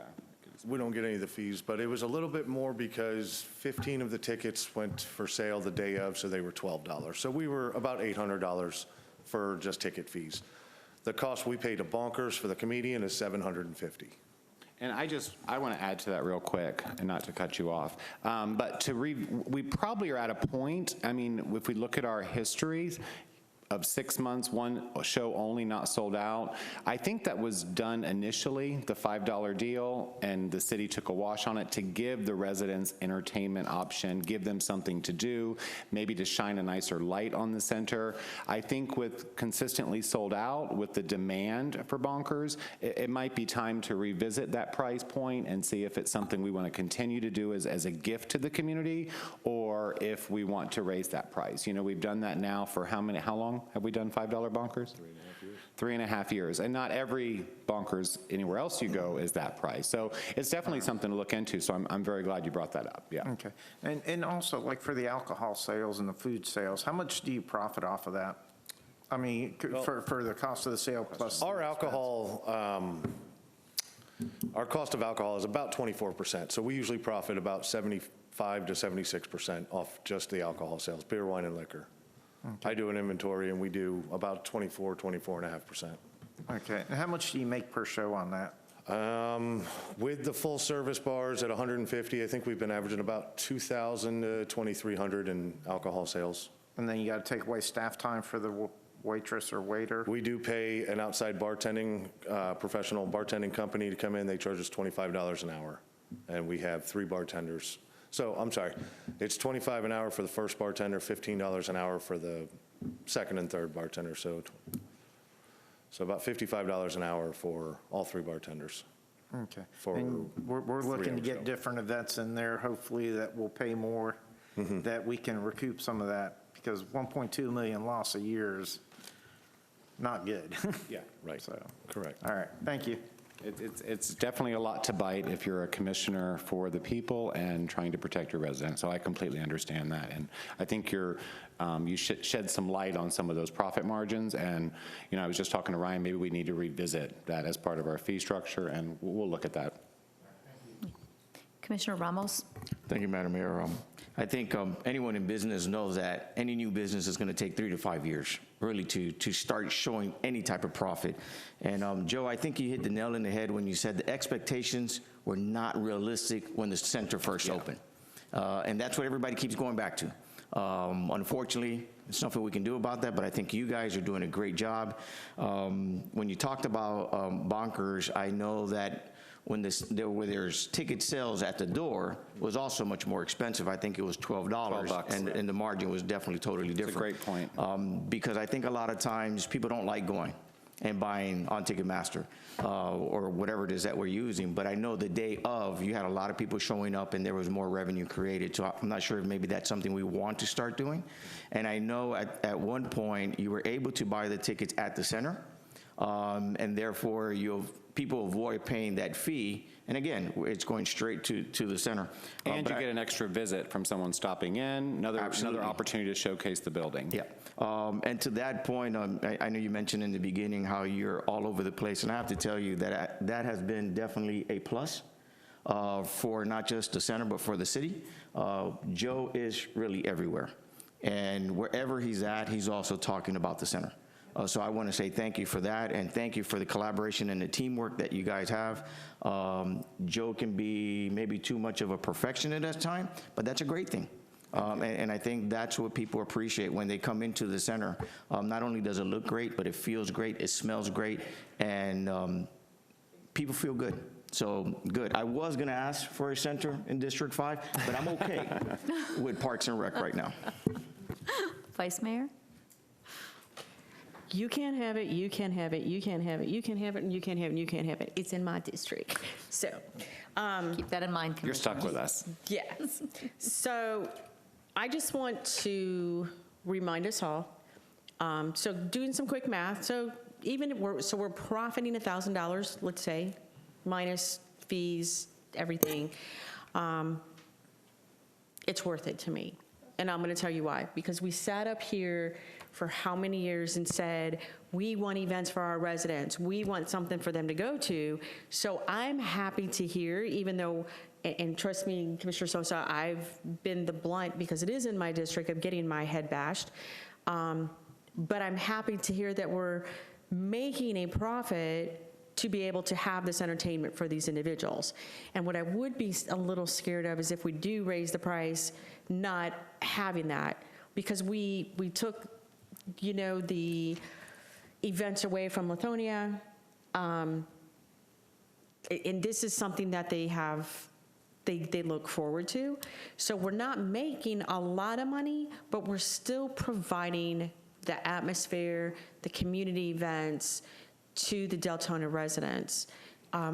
I would love to see more. I'd love to see us profit, but like, you know, Commissioner Ramos said, I mean, I figured it was going to be 5 to 7 years. That's what a normal business does. You know, if we're lucky, 3 to 5 years, but, you know, a business of this size, it's probably going to be realistically 5 to 7 years to be at a profit. And that's some great insight about Bonkers. And I think there's an opportunity to increase, you know, now that the CDC guidelines have dropped, you know, I think we can look at increasing how many people we allow in for Bonkers. Right. And that's going to generate more revenue, more bar sales, more alcohol sales, which will be great. Right. So the reason that we wanted that event was a community program that the residents could attend and go to instead of having to go to another city. So we're keeping that revenue here. You're getting liquor sales. We're giving our residents a local entertainment. You know, I would love to see us have a every second Tuesday event where you guys are bringing in the food trucks and local bands playing and a place for the community to go gather. A lot of cities do that. They'll do like the second Friday or second Saturday. Food trucks come. Entertainment's free because it's the local bands coming and going up there and playing. Kind of I think we'd kind of like to do over at Dewey Boster. And it's a gathering. And, you know, I think Claremont did it, Port Charlotte did it. There's a lot of these little cities do it. And it just gives what we were talking about, that hometown feel. You got something? Yes, Vice President, because I know Parks and Rec had it in their budget to provide at least 3 events at the center free of charge. That was coming out of the budget for Parks and Rec. And I think, to your point, that's something that maybe together. Yeah, I love it. I love it. Yeah, I love it. But I think if they know it's, you know, once we get going and it's like, hey, second Friday or first Friday of every month, we got a party going on, you know, that's going to take a few months. But I think once it's out there, it's going to be an ongoing thing. Absolutely. I think you're going to have to worry about parking at that point. So that's my only concern is when we get growing the center at this spot. We can't put your park in? Yeah. We don't need. We need parking. Yeah, so I may not get a park, we may have more parking garage, but, you know, I would love to see us pull together that event where, and again, you're bringing more people to the area, and, you know, Victor can get up there and do some entertaining. And Vice Mayor, you were saying about Bonkers and keeping it, you know, cost effective for the residents. I do think there's opportunity to raise the guests, but I also think that, you know, a lot of the bookings we do, and I'm sure Chris can attest to this, a lot that I talk to in the community, oh, I'm having my daughter's wedding. Well, how'd you hear about it? Oh, friends of mine went to Bonkers there. So, you know, it's word of mouth. It gets us out there. Ryan just sent us an event for the county directors meeting there. And, you know, when all those people from all over the county come, again, they're going to go out and spread it and spread it. When Team Volusia came, Boys and Girls Club, all these East Side events, when they came to our center, they were blown away. And just a couple more years of pushing hard like that, you won't have much Right. to worry about, Commissioner So Sosa. we're getting paid to host that event and Correct. get free advertisement, is the way I see Correct. it. So, And we I'm don't all for put it, a lot but I of- would love to see you guys like work together on that. Be awesome. We can take my trails to the center. Okay, Commissioner Sosa and then Commissioner Avila Vasquez. Okay. Yeah, I kind of see things different, Vice Mayor. I don't see it as keeping revenue here. When we're spending $1.5 million to generate $300,000, that's not keeping revenue here. It's actually, we're spending $1.5 million to generate $300,000. To me, business sense-wise, it doesn't make business sense. I did have a question as far as the number of people that you have for the bonkers right now, because you'd brought that up. What's your capacity right now? As far as the... For the bonkers to have a full house, how much, what's your what did we used capacity? to do, 300 or 250? I mean, the ballroom capacity is 504 people. So you could get up to 500 people in there? Technically, yes. Theater style, so it wouldn't be like, okay, go ahead. Banquet style. With round tables, Yes. with... Banquet style with round tables, we could do 504 people. The way that we've been setting up for bonkers, because of the CDC guidelines, we don't do the stadium-style seating anymore, which means two parties that don't know each other sit at the same table. So each and every party that comes together for bonkers has their own table. We have been doing about 150. To max out that style, we could probably go up to about 170, 175, just because a two-top takes up the same amount of room as what an eight-top would take up, so.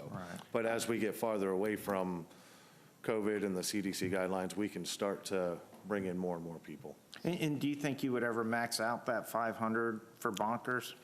I think so. On some of the comedians we have, Some of the correct, yeah. comedians. We have some local, really good talent like Dean Napolitano that everybody loves. I'll tell you, before COVID hit, he was bringing about 380, almost 400 people when he came. So when we get the really good talent and we market it, yeah, we're close. Okay, so it would make about 2,000 for the show and then take out expenses of 1,000, make about $1,000. Well, add your alcohol. That's a lot more people drinking. And, they're watching a show, they're laughing, oh, I'll take another rum and Coke, Right. so it works. So It's a lot more people drinking and eating. generate dinner about and- $2,000. And we buy a lot of salty food. No, I'm just kidding, but, All right, thank you. Commissioner Avila Vasquez. Thank you, Mayor. I had brought up a question once before. I had an idea of bringing another comedian into the center, but I think you guys were going to find out if there was a contract with the Bunkers did you ever find organization that to out? see if There's not a non-compete. there is none. There's So, no so non-compete. we can have another show with another comedian that has nothing to do with the group from Bunkers. Am I That's correct? Yes. Okay, and then I think we sat about 500, more than 504, or was it 504 for the banquet? For the MLK? But that was a setting for 8, right? So we can, if we do a setting of 10, is that the MLK breakfast you're talking about, or which the banquet? banquet, the NAACP banquet. Got it. The Freedom Fund. Freedom banquet. Fund. 504 banquet style is our fire code. That's And our I think we limit. did 8 per table, right? So to That's- make people comfortable. That's 8 per table, but even if you did more, it's still the actual fire code in there for banquet style tables is 504. That's max. Yeah, so that's a good number. That's a good number. And I just want to invite those commissioners that have not attended the Bunkers to attend. Support your center. Support it. It's an awesome place to be at. You have a lot of fun. You meet a lot of your community residents, and you feel proud when they walk out and say, what a great show. Thank you so much. Bring some more over. Support your center. It's an awesome, beautiful place. Thank you, ma'am. Okay, seeing no more speakers, although some were trying to jump on and off. I just have 2 questions and comments. First of all, who takes care of your gardens in the back? We have a new landscaping company. I'll let Chris explain that. We did. We've had some landscaping issues, but we have gone with McMaster's Landscaping Company. And they've been doing most of it, the best. The best so far. And I'll tell you, though, we have had some of our techs out there working on some of it in transition. So Philip and Gavin have been a great help out there. I've gone to Lowe's and bought the plants and come in jeans, and we've gone out planting some of the stuff ourselves, so. It looks amazing, that's what I'm saying. It's just awesome. So Chris is- gorgeous. Chris has really owned that. I mean, it was definitely complaints on my end, and I probably drove him crazy a little bit, but just a bit. But he honestly, he's owned it. I mean, I saw him pulling in with a truckload of plants one day, and I was just the happiest man on earth, because I can invite all the people into my house or into our house, but it's got to be clean, it's got to be right, So, no, it's amazing. Great job on that. And the other comment I have, the Council on Aging. Are we back in business with that? How long, are they open for business, shall we say? Meals. I think they just had a volunteer appreciation party Friday, and I think that's the most people I've seen in there in a long time. I've generated some questions after listening to Monday night's meeting. I've sent them off to the acting city manager, Mr. Peters, and also to Mr. Reckley, and we are going to sit down and address those issues and see how we can benefit our residents at a maximum level, whether it's our senior community or whether it's other residents, but how we can utilize that space at its full capacity. It's a big commitment, and I think it's great, and I think the Council on Aging does a great job when they do, and the pandemic's not happening, and they can create bingo, yoga, exercise, entertainment for our senior community. But I do think there's some opportunities there, and we're going to work together to resolve that. I'd like to see a report in a couple of months and see exactly where we are with that, because at one point there was a calendar with all these activities, and I understand COVID and so forth, but how much of that has changed because that whole area is tied up 5 days a week for that purpose, and if you're not getting any people in there, I'm willing to give it, another 3, 4, 5, 6 months and see where we are. But again, it comes back down to where are we looking with our users for all of these events, for all of these things that we contract out with. And the last comment I have is on branding. And I don't know if you have anything in your budget. I apologize for not knowing that.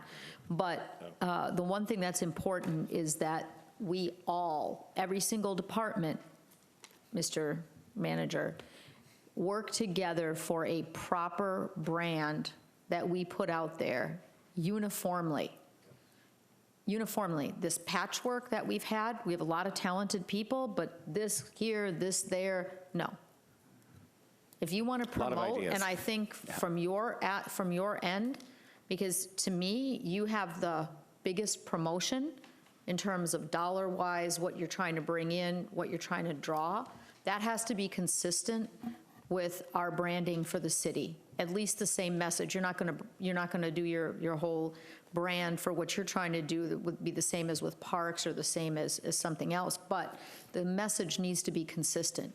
Whether you do a tagline, whether you do videos, it has to, we have such talented people, we have to make use of that across the board to really, everywhere I go, people that come to that center, like in Seminole County, everywhere, the east side, they just are so amazed at that building and the gardens and everything else. So we have a gem, and we also have something like, we don't even have a hotel in this city yet. Hopefully that's coming, but if we really look at the largest city in Volusia County, 100,000 people, we don't even have a hotel that somebody could do any type of event at. So I know the center has gotten a bad rap in the beginning, and I think that was all just because of not having, for want of a better comment, someone like you, Joe, that's experienced in the event industry, as is Chris, experienced in hospitality. And I think that's what you need to really bring it to the level that it can be, because it's just a fantastic building. So that wraps up the center. Thank you, gentlemen, for all your hard work. Can I ask one question? Yes. So when I was upstairs, Dude wants to leave on time. Just one question. It might help you, Commissioner King. The Center on Aging, is there something in the building that says that has nothing to do with the city? Because while I was upstairs in the office, we had somebody complain really bad because we were not providing the sports and activity they wanted, or this one can play cards, but they were not allowed to play dominoes, and we have nothing to do with that. So I don't know if there's something. I fielded several complaints from residents, and I think Chris has done the same over the years, that think that we put the program schedule together, and that's one of my questions that I sent to Mr. Peters, that we put the schedule together. When I used to come to the commission meetings before the pandemic was really strong, people would hit me up all the time, can we just go back to, community, is it the, on Doyle, out there, Lakeshore. Yep. Lakeshore Community Center, and I don't know if the city was actually doing that programming at that time or if it was Council on Aging. Council on but Aging. No, we don't. And I know that Council on Aging has just recently gone through some leadership transitioning. I serve on a board with a couple of the leadership people, and I know they have just went through a transition. So I think it's important that we as a city express our needs and taking care of our residents, and I don't think they wouldn't work with us. They are a program that works off grants and money, that's given to them. So I think if we professionally address our needs, hopefully they can fix some of these issues or provide more entertainment for our residents. But that's a great point to bring up, and please keep telling them that it's not us. Yeah, it's not really identified in the entrance, and I'm not sure aesthetically how that would look, COA here, or how that, because it's like you're entering the Ritz-Carlton from the, the entrance. So I don't know how aesthetically that would look. In the Great Hall, there is a COA plaque. Is that correct? That I always cover for every event. Not that that's negative. It's just because of a theme, or it just doesn't work with the theme or whatever. But needless to say, there's definitely some opportunity, and I'll definitely bring that to Mr. Peters and see how we can separate the two. And I think good marketing and our media department getting those messages out, and like our mayor said, highlighting some of those important numbers, I think that will help people realize it's two different entities too. Okay, thank you, sir. I'm hearing the Jeopardy music behind me. Oh, me too. Thank you. Not for you, in general. Thank you, gentlemen. We appreciate it. And as time goes on, maybe we'll have a report on those things down the road in a few months. Thank you. Thank you. Okay, the next tab is tab 25, General Government, and we got 5 minutes.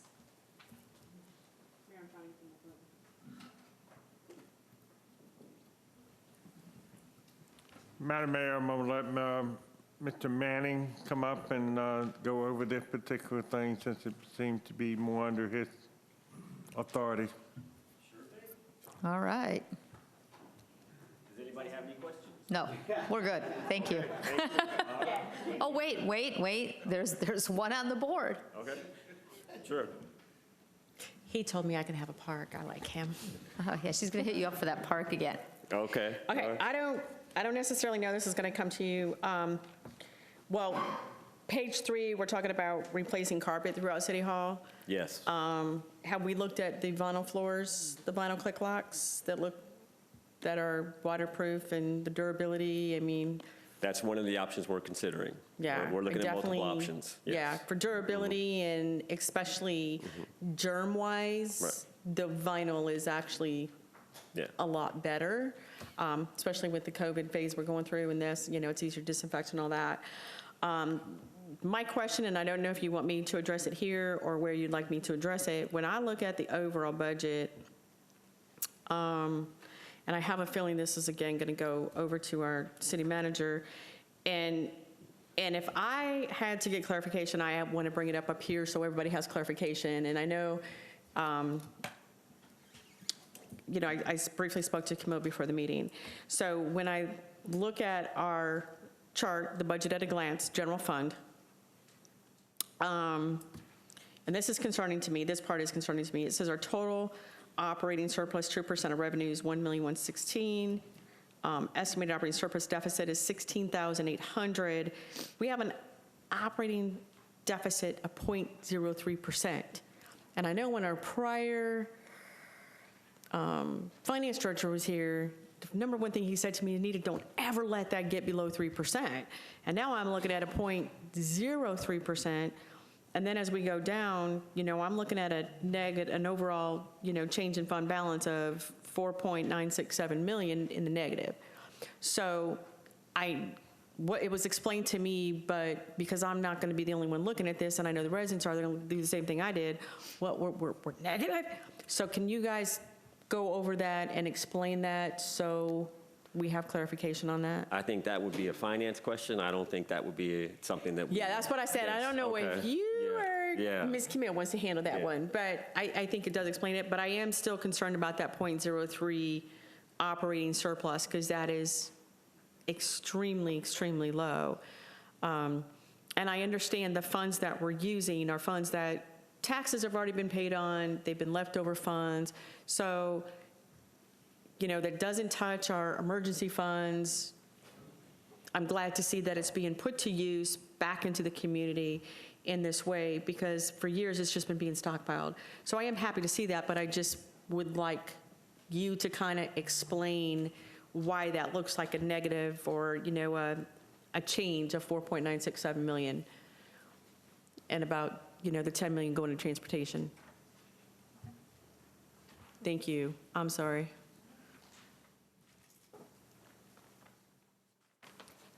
The years that I've been here, since 2017, we've targeted a 2% operating surplus. So operating revenues versus operating expenditures, not necessarily overall change in fund balance. So here you have, they had 16.8, when that's only .03. So yes, it is pretty low compared to a target of 2 percentage points. But the difference, there's 4 transfers that are going out of the general fund. One's to capital replacement, and then we have parks projects, municipal complex, and transportation fund. And so most years we've sent about 1.6 million, 1.8 million to the capital replacement fund. Well, now we're putting a bit more in there because we had quite a bit of a surplus the last couple of years. So we're shoring up that budget a little bit more, putting some more money in there, because we know eventually our equipment is going to wear out and we need to be replaced. And the others, park projects, municipal complex, transportation, those are for one-time projects, which is when you use your leftover fund balance. So we have like I said, we've typically targeted 2%. We haven't always been able to do 2%, just basing whatever we think the revenues are going to come in. Like last year, we were looking at our property taxes, but we also knew that sales or state revenue sources were going to be significantly less, and we did get less revenue, so we had to work around that. So the goal is usually 2%, but depending on what the revenues look like, that's all we can do.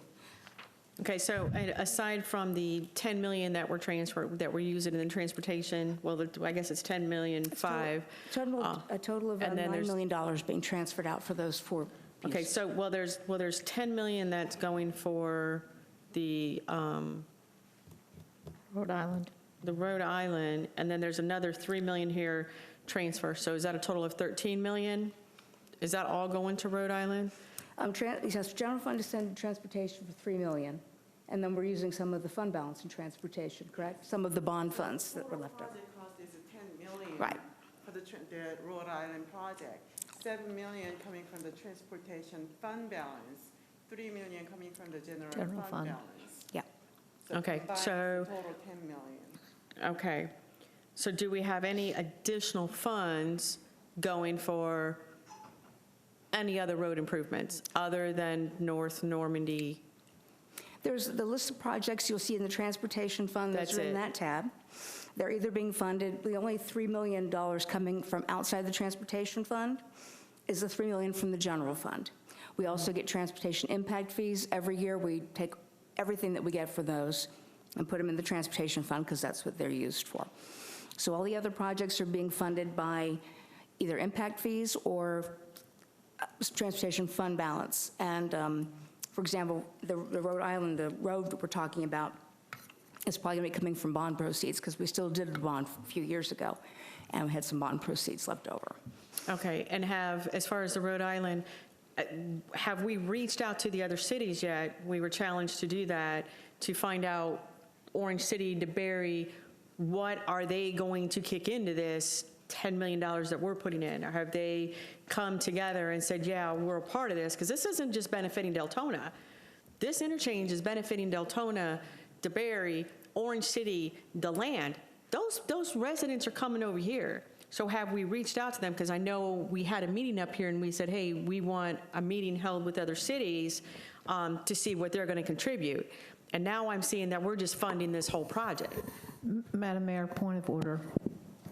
Yes, ma'am. Timing. All right, extend for 10 minutes. I mean, this is important because we're Okay. about to approve a budget. I move to extend the meeting 10 minutes. Is there a second to extend that meeting for 10 minutes? Oh, so sorry. Thank you. Okay, all in favor? I know I'm teasing you. I'm teasing. All in favor? Aye. Aye. Any opposed? 10 more minutes. So, before we can go through and approve a budget, I think it's important, yes, this wrought iron interchange is definitely needed for that area, but has the meeting been held with our neighboring cities to see where they stand with this? Okay, the Rhode Island that we're talking about is between Normandy, North Normandy, and it goes to the east and to the north up to Sergeant Major Sarah Brown, right next to the racetrack and next to the high school. We are not doing Rhode Island from Normandy over the interstate. That will be done when the I-4 Beyond Ultimate is done. We had a meeting last week with the DOT. The dates that I saw was that the land acquisition would begin in 22 through 26, with construction at this point scheduled for 32. For when? So it's some time off. 32. So the portion of Rhode Island that we are talking about is strictly for the benefit of Deltona and for opening up land for possible development. The part that would go over. You're talking over by Deltona High, between Deltona High and the racetrack? Yes. Right, okay. Thank you. Thank you for clarification on that. I would charge us to start taking some of these extra funds, and we really need to get them on our roads, not just sidewalks, but roads. We're not making enough yet from impact fees. Maybe as we get going, we can, but we definitely need to start putting more. That's one of the biggest complaints that I'm getting is roads, roads, roads, roads, roads. And it's not just from the guy in the back.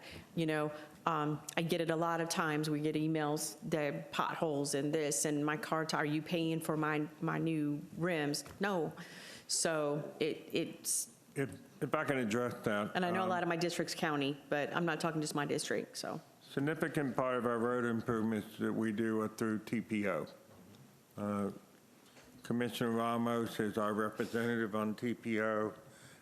Just to put it in simple terms, for every dollar that we put in for road improvement through TPO, we receive about 2.5 times that back in state and federal dollars. So if a road is $100 million, we would pay $30 million and TPO would pay $70 million. So it was a decision of the commission some time ago to pursue as many TPO lap projects if we could. We currently, y'all just recently approved the what we call the shoulder widening of Elkham, basically from Normandy back to Fort Smith. That really is a 3-laning of the road. There is another project scheduled in the future to go from Fort Smith to Providence.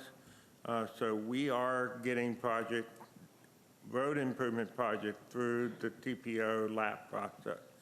And that's a critical thing. We're getting major trails done through that same program.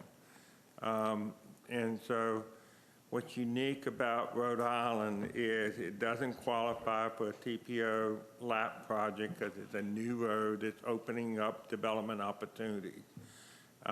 We do get, for instance, last year, a part of the Amazon project, we received, I think it was $6.75 million worth of road improvement as part of that project. The widening of Normandy, the widening of Graves, the improvement of the Howland Graves intersection. If you all remember, for the longest time, we had a single left turn from Howland on the Graves. It would back up into the travel lanes. Now we have a dual left. We now have a dual left from Graves on to Howland to go toward I-4. So as part of that development, we were able to get $6.75 million. I think it's even higher, but a very high dollar value of road improvements related to that work. So we have had a fair amount of road improvements done. We don't have a whole lot of dollars in the budget this year for road paving. Part of that is because we actually go through what's called a pavement management system where we grade the roads. It was determined that we had about $500,000 worth of road improvement, road paving that needed to be done to keep the roads in good shape. Our Public Works Department is very proud of the work they do on our roads. Usually the complaints that you hear about roads, it's the county roads. You go right out here right now in Providence, you'll go through a number of potholes, especially if you go back toward Howland, and in other parts of Providence. You go through, portions of Saxon, portions of Doyle. The roads are not the best in the world, and that most of the phone calls that we receive in my office about potholes and stuff, it's usually a county road. So we do a very good job of maintaining our roads. As I said last night, I'm not counting the raveled edges, but we also are doing more road improvements than people realize. Thank you. Okay, Go any ahead. other questions, commissioners, on this? Anyone? Did you, Mr. Danskin? Well, if I may, on your list of projects, you missed the JPA embedded crosswalks that are just about to start, and the LAP embedded crosswalks are going to 90% design. So. Thank you. Commissioner Sosa? I just got a quick question. I saw this, somebody was asking, when are you planning to start the work, the physical work on Fort Smith from Elkham to Providence, the widening? Do you have an actual start date where you're going to break dirt? We just had the pre-construction meeting, and it is due to, I don't know if Steve has an exact date, but it's due to start any time now. Okay. You're talking about Elkham, right? From Fort Smith. Commissioner King, are you good, Commissioner Sosa? Commissioner King?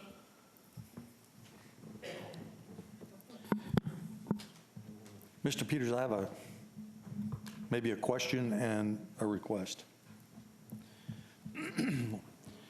We've been, I believe, pretty open and transparent, and we've talked a lot about what we want to accomplish and what the budget can do for us.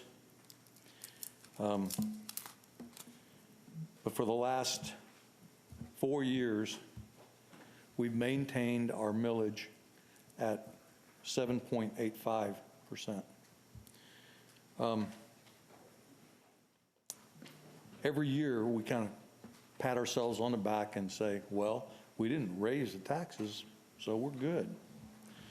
But in our hearts, we know that when we don't do something with the millage and we leave it where it is and property value goes up, that people are paying more in taxes. This budget so far has been based on the 7.85 millage, but the calculations would show that if we leave it at 7.85, that's about a 1.5% increase because of the value of homes going up, which would really be in essence about a 9.36 millage rate. I would honestly like to see what our budget would look like if we did a 10% reduction or rollback this coming year in our millage. Rolling it back would put it back at about 7.06. Our citizens have taken the brunt 4 years in a row. They have sucked it up. They have budgeted their funds so that they can pay for the services of this city. And now we're asking them to do it again. I would like to see what our budget would look like. And if we can work the budget with a 10% reduction on our millage rate for this coming year. I know that we're going to be setting whatever our maximum will be soon, but I would like to see the numbers and see what it would be like at a lower millage rate. Is that possible? I want to make sure we got the math right, because I'm hearing two different numbers. You said 10% reduction, but then you said 7.36 mil. Well, 7.8 is what it is. 7.8 is what it is, right? 7.85 is what it is now. Mm-hmm. And a 10% reduction would be? 10% reduction would be almost 7 mil flat. Almost. It'd be 7.06. Right. Okay. In the ballpark. So that's the number you wanted to That's the look at? number I'd like to see, what our budget would look like, how we'd work everything out. I don't want to, I'm hoping that we can work something out where our citizens are getting some relief. It's been 4 years already. And I just don't see where we can continue to tell our residents to suck it up and us continue to spend money. I said that last year. I'm saying it again this year. There has to be some way that we can work as much of this budget as we can, and maybe we can work all of it. It sounds like to me with the projects and the vision that we're seeing with the rentals possibilities and everything else that you've spoken about, that we can do it. So I'd like to see what it looks like. Commissioner Sosa? Yeah, actually, Commissioner King, I have that right here too. That was going to be one of my closing statements. You know, No, we're not having any closing statements tonight. Well, because you're already past 10 minutes. All right, well, I'm going to take two more. I have the same issue. I was going to request to go back to the rollback rate and see where in the budget you can make those cuts. I've already reached out to Mr. Bartlett to get that information for me, what the actual rollback rate and numbers would be. You know, because the way I look at, how much money are we getting from the COVID relief fund? 13 million? And then we want to add another 5 million from the general fund. So that's 18 million that we're going to spend. To me, that's an 18 million tax increase. Even though the COVID money, the 13 million is coming from the state or the Fed, it's still a tax increase because somebody's paying for it. So we're looking at adding 18 million to the budget this year is really what it comes down to. When you take that 13 million and add the 5 million to it, that's 18 million. And I know out of that 18 million, we're getting the water meters done, which I think you and I have talked about will help improve customer service. It will help improve any kind of discrepancies in the water billing, and it'll help, detect leaks and so forth. And when we talk about water, you and I just sat in your office today, and the one thing you said is, when we discussed earlier, is one of your main issues in the water department is people calling in trying to get on payment programs. Excuse me, Commissioner, I'm sorry, Madam Mayor, Pay point their of water order. bills, then why would we want to increase their taxes? That's where I'm going to have the problem. We have residents that are being put on payment plans for water bills, but yet we want to bump up their taxes. I'm the same way, Commissioner King. I think we need to look at maybe going to the rollback rate. I think there's a lot of areas within this budget that could be cut out. You know, maybe some of the electric gates, maybe we, for the next year, get out and lock them manually still. We need to extend the meeting until 8 o'clock. We need to extend it. I mean, I'm So getting, moved. people are banging around down here. So moved. Second.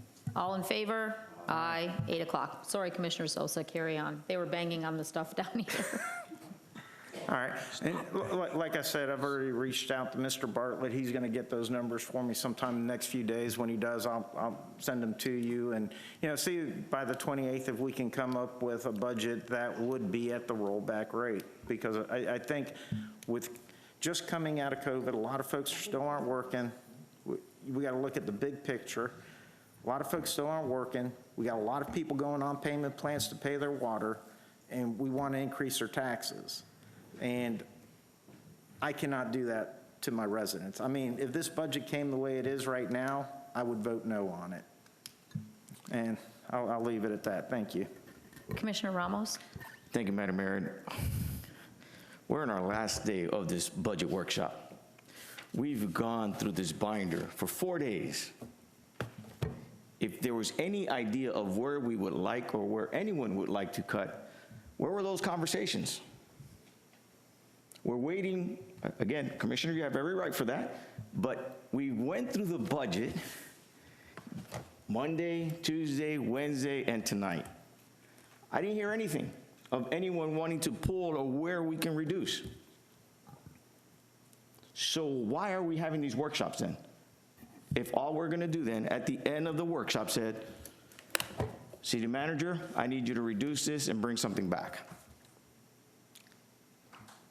I mean, we wasted our time then, honestly. That's all we've done here. Wasted our time for 4 days, go through this, sing a song and dance, and then come and say, I don't like this budget, I don't want to vote for it. You have every right to do that. Anyone here has that. Where are your options of where you would like to cut? This is something we've always talked about during budget. It's easy to say I don't like it.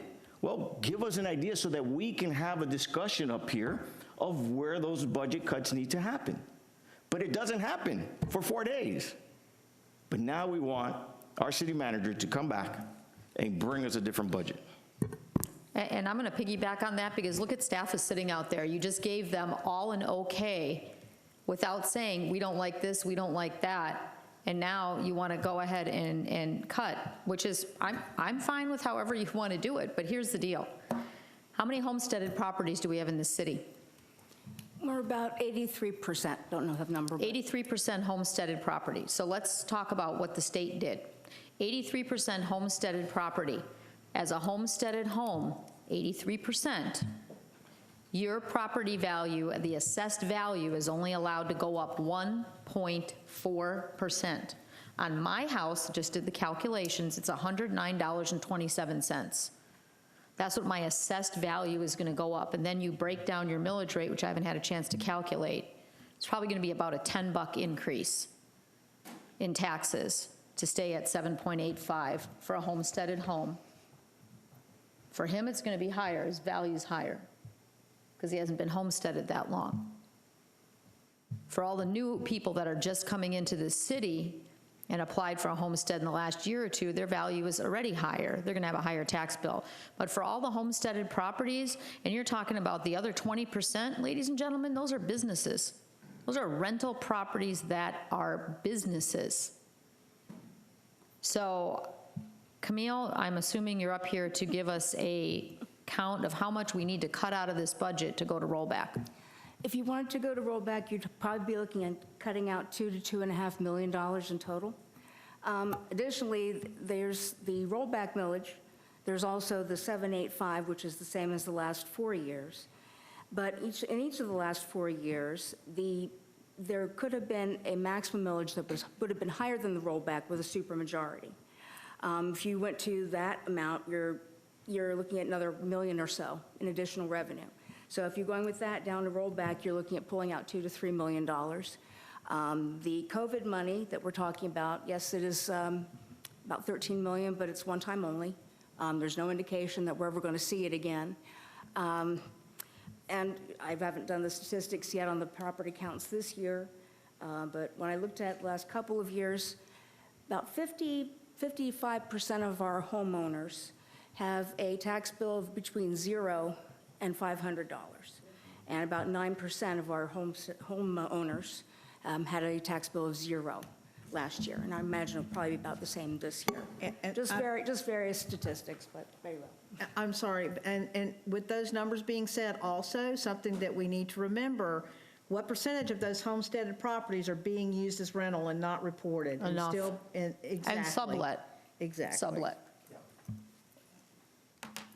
Thank you. So Commissioner Sosa, Commissioner McCool, and then we will go ahead and continue to give the city manager some direction. I keep hearing that we have 30% rental properties, so that would tell me that only 70% are homesteaded, right?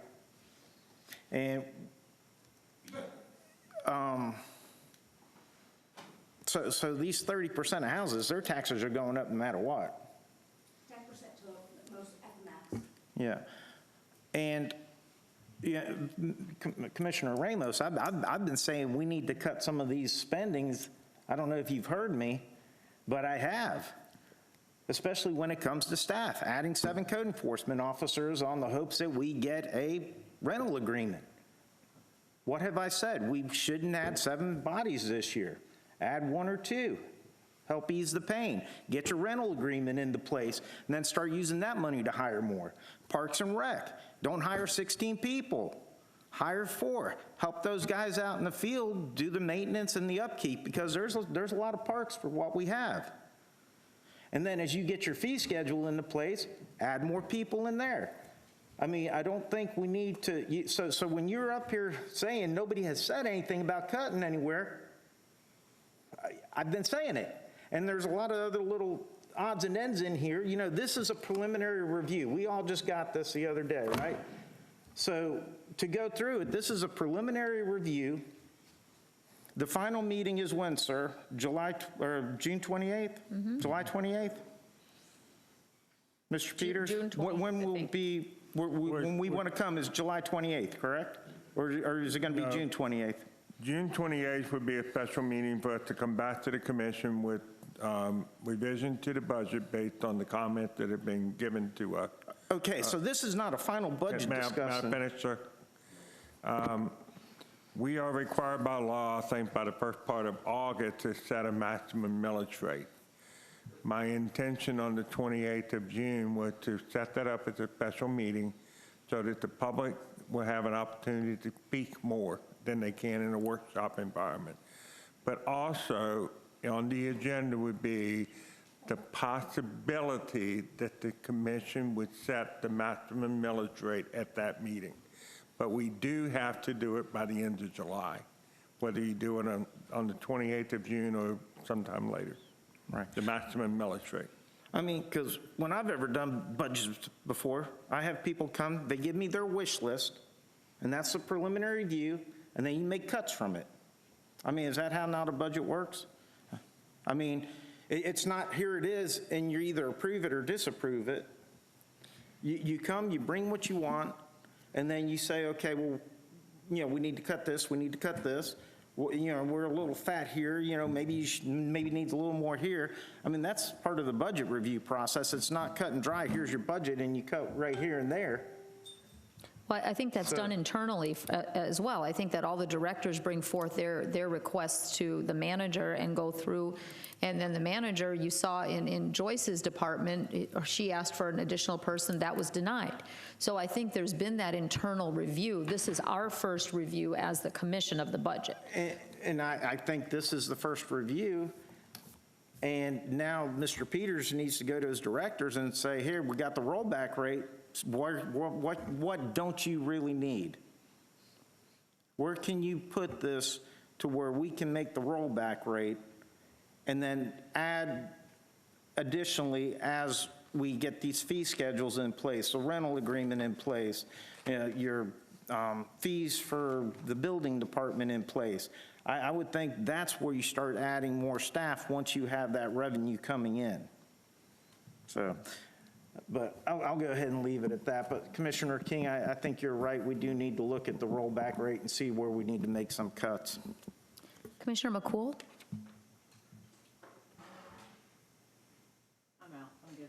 Okay, so the last question I have for Camille is, going to the rollback rate, if we go ahead and go down to rollback, what is the maximum, for example, the next year that we can raise it? If we go from 7.85 down to what, 7.0 what? 6.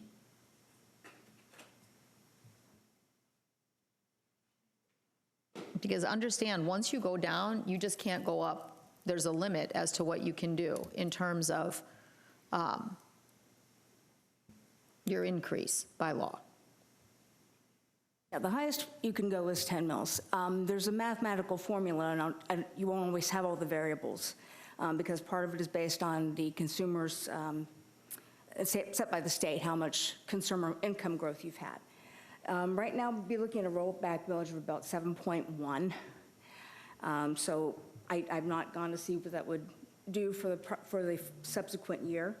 But yeah, if this formula sets up that way, yes, you can kind of hold yourself down a little bit that way. But I don't have that. Okay, but because there's going to be a max that you can go to the following year. With, you have a simple majority, then you have a super majority, and then you have a unanimous vote. Yes. If you choose to raise it a certain percentage the next year. If you go from 7.85 down to 7.1, and next year you want to go to 7.6 because you took a hit, you can't do that. It's not going to happen. You can't. But I have to check the formula, see if it worked out that way. It might not. Yeah, you're correct. yeah, that's because you have to have a unanimous vote at that point with a certain yes. calculation. To go over the supermajority, yes, you would need unanimous or go to the electorate. But other than that, supermajority, then simple majority, and we've been in the supermajority area for the last 4 years. Even in fiscal 18, when we lowered it, we still had to have a supermajority, even though we lowered it by 0.1 mil. Okay. Let me just be clear before we close this meeting. I'm simply asking the city manager, acting city manager, to see what the numbers would be, and if it's possible, listen, I'd like to not cut anything out of the budget, honestly. But I'd also like to see our residents get a little bit of help. That'll be 5 years at the same millage rate, and every year property values have gone up. They will be paying the same as 9 point something because of the property value going up. Listen, no, I don't really, we had the same argument or discussion last year. The exact same words practically. The same. People need to get a little bit of relief. I'm just asking, is there some way to roll back the millage and still get what we want? That's all I'm asking for. I'd like to see the numbers on that. I'm not saying anything about cutting anybody's budget. I'm not talking about ripping somebody's, favorite thing out of the budget. I'm not asking for that. I'm saying, let's crunch the numbers a little bit more, and let's see if we can't roll back the numbers a little bit. That's all. Okay? And Commissioner, I'm sorry, Commissioner Sosa? Okay. And just to make one thing clear, when I did the review, Mr. Peters' performance appraisal, one thing I did say was I wanted to see our taxes at the rollback rate. And when I talked to Mr. Peters about that after his performance appraisals, he said he was going to even try and get it below the rollback rate. So to say that this has not been stated before tonight would be inaccurate. I had stated that back during performance appraisal times of our acting city manager. Okay. All right, are we good? All right, we are adjourned until next Monday. Yes. Madam Mayor, we have one public comment. Oh, I'm sorry. Albert Bryant, please. Time permitting. Just kidding. It's who wears the pants, I guess. Need to extend the meeting for another 10 minutes? Yeah. Oh, my God. You know, I've held my tongue all week long. I really have. Trying to be nice about this. But you know what? This is the largest surplus I've ever seen this city shove up somewhere.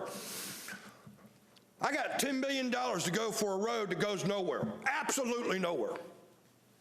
Isn't that amazing? There's no businesses there. Oh, that's right. He thinks it's going to bring a business there. We'll make them pay for it. You know what? It's funny. You talk about the center. Well, at least we're not in Daytona Beach where the Ocean Center is. $89 million. And you know what? From 2013 to now, they've only increased their revenue by $15,000. So you want to talk about the center? Talk about the Ocean Center. You're paying for that too. That's part of the county money. Now let's think about this. Mr. King, you're right. 5 years in a row, 7.85. We got a $24 million surplus. And you're asking me to eat my taxes again. Yeah, that's right. Because you know what? She says, oh, that's only $10 a month. Some of these people out here don't have $10 a month, especially when our insurance went up almost $1,000 this year. Oh, that's a little less than $100 a month. Oh, my car insurance went up also. Now you keep adding all this. Oh, that's right, lumber is up 120%. Gas is up. Oh, what is it? Oh my God, 80%. But you know, we're no big deal, you know. We got a big $24 million surplus. We don't give a shit. Thank you, sir. We are adjourned.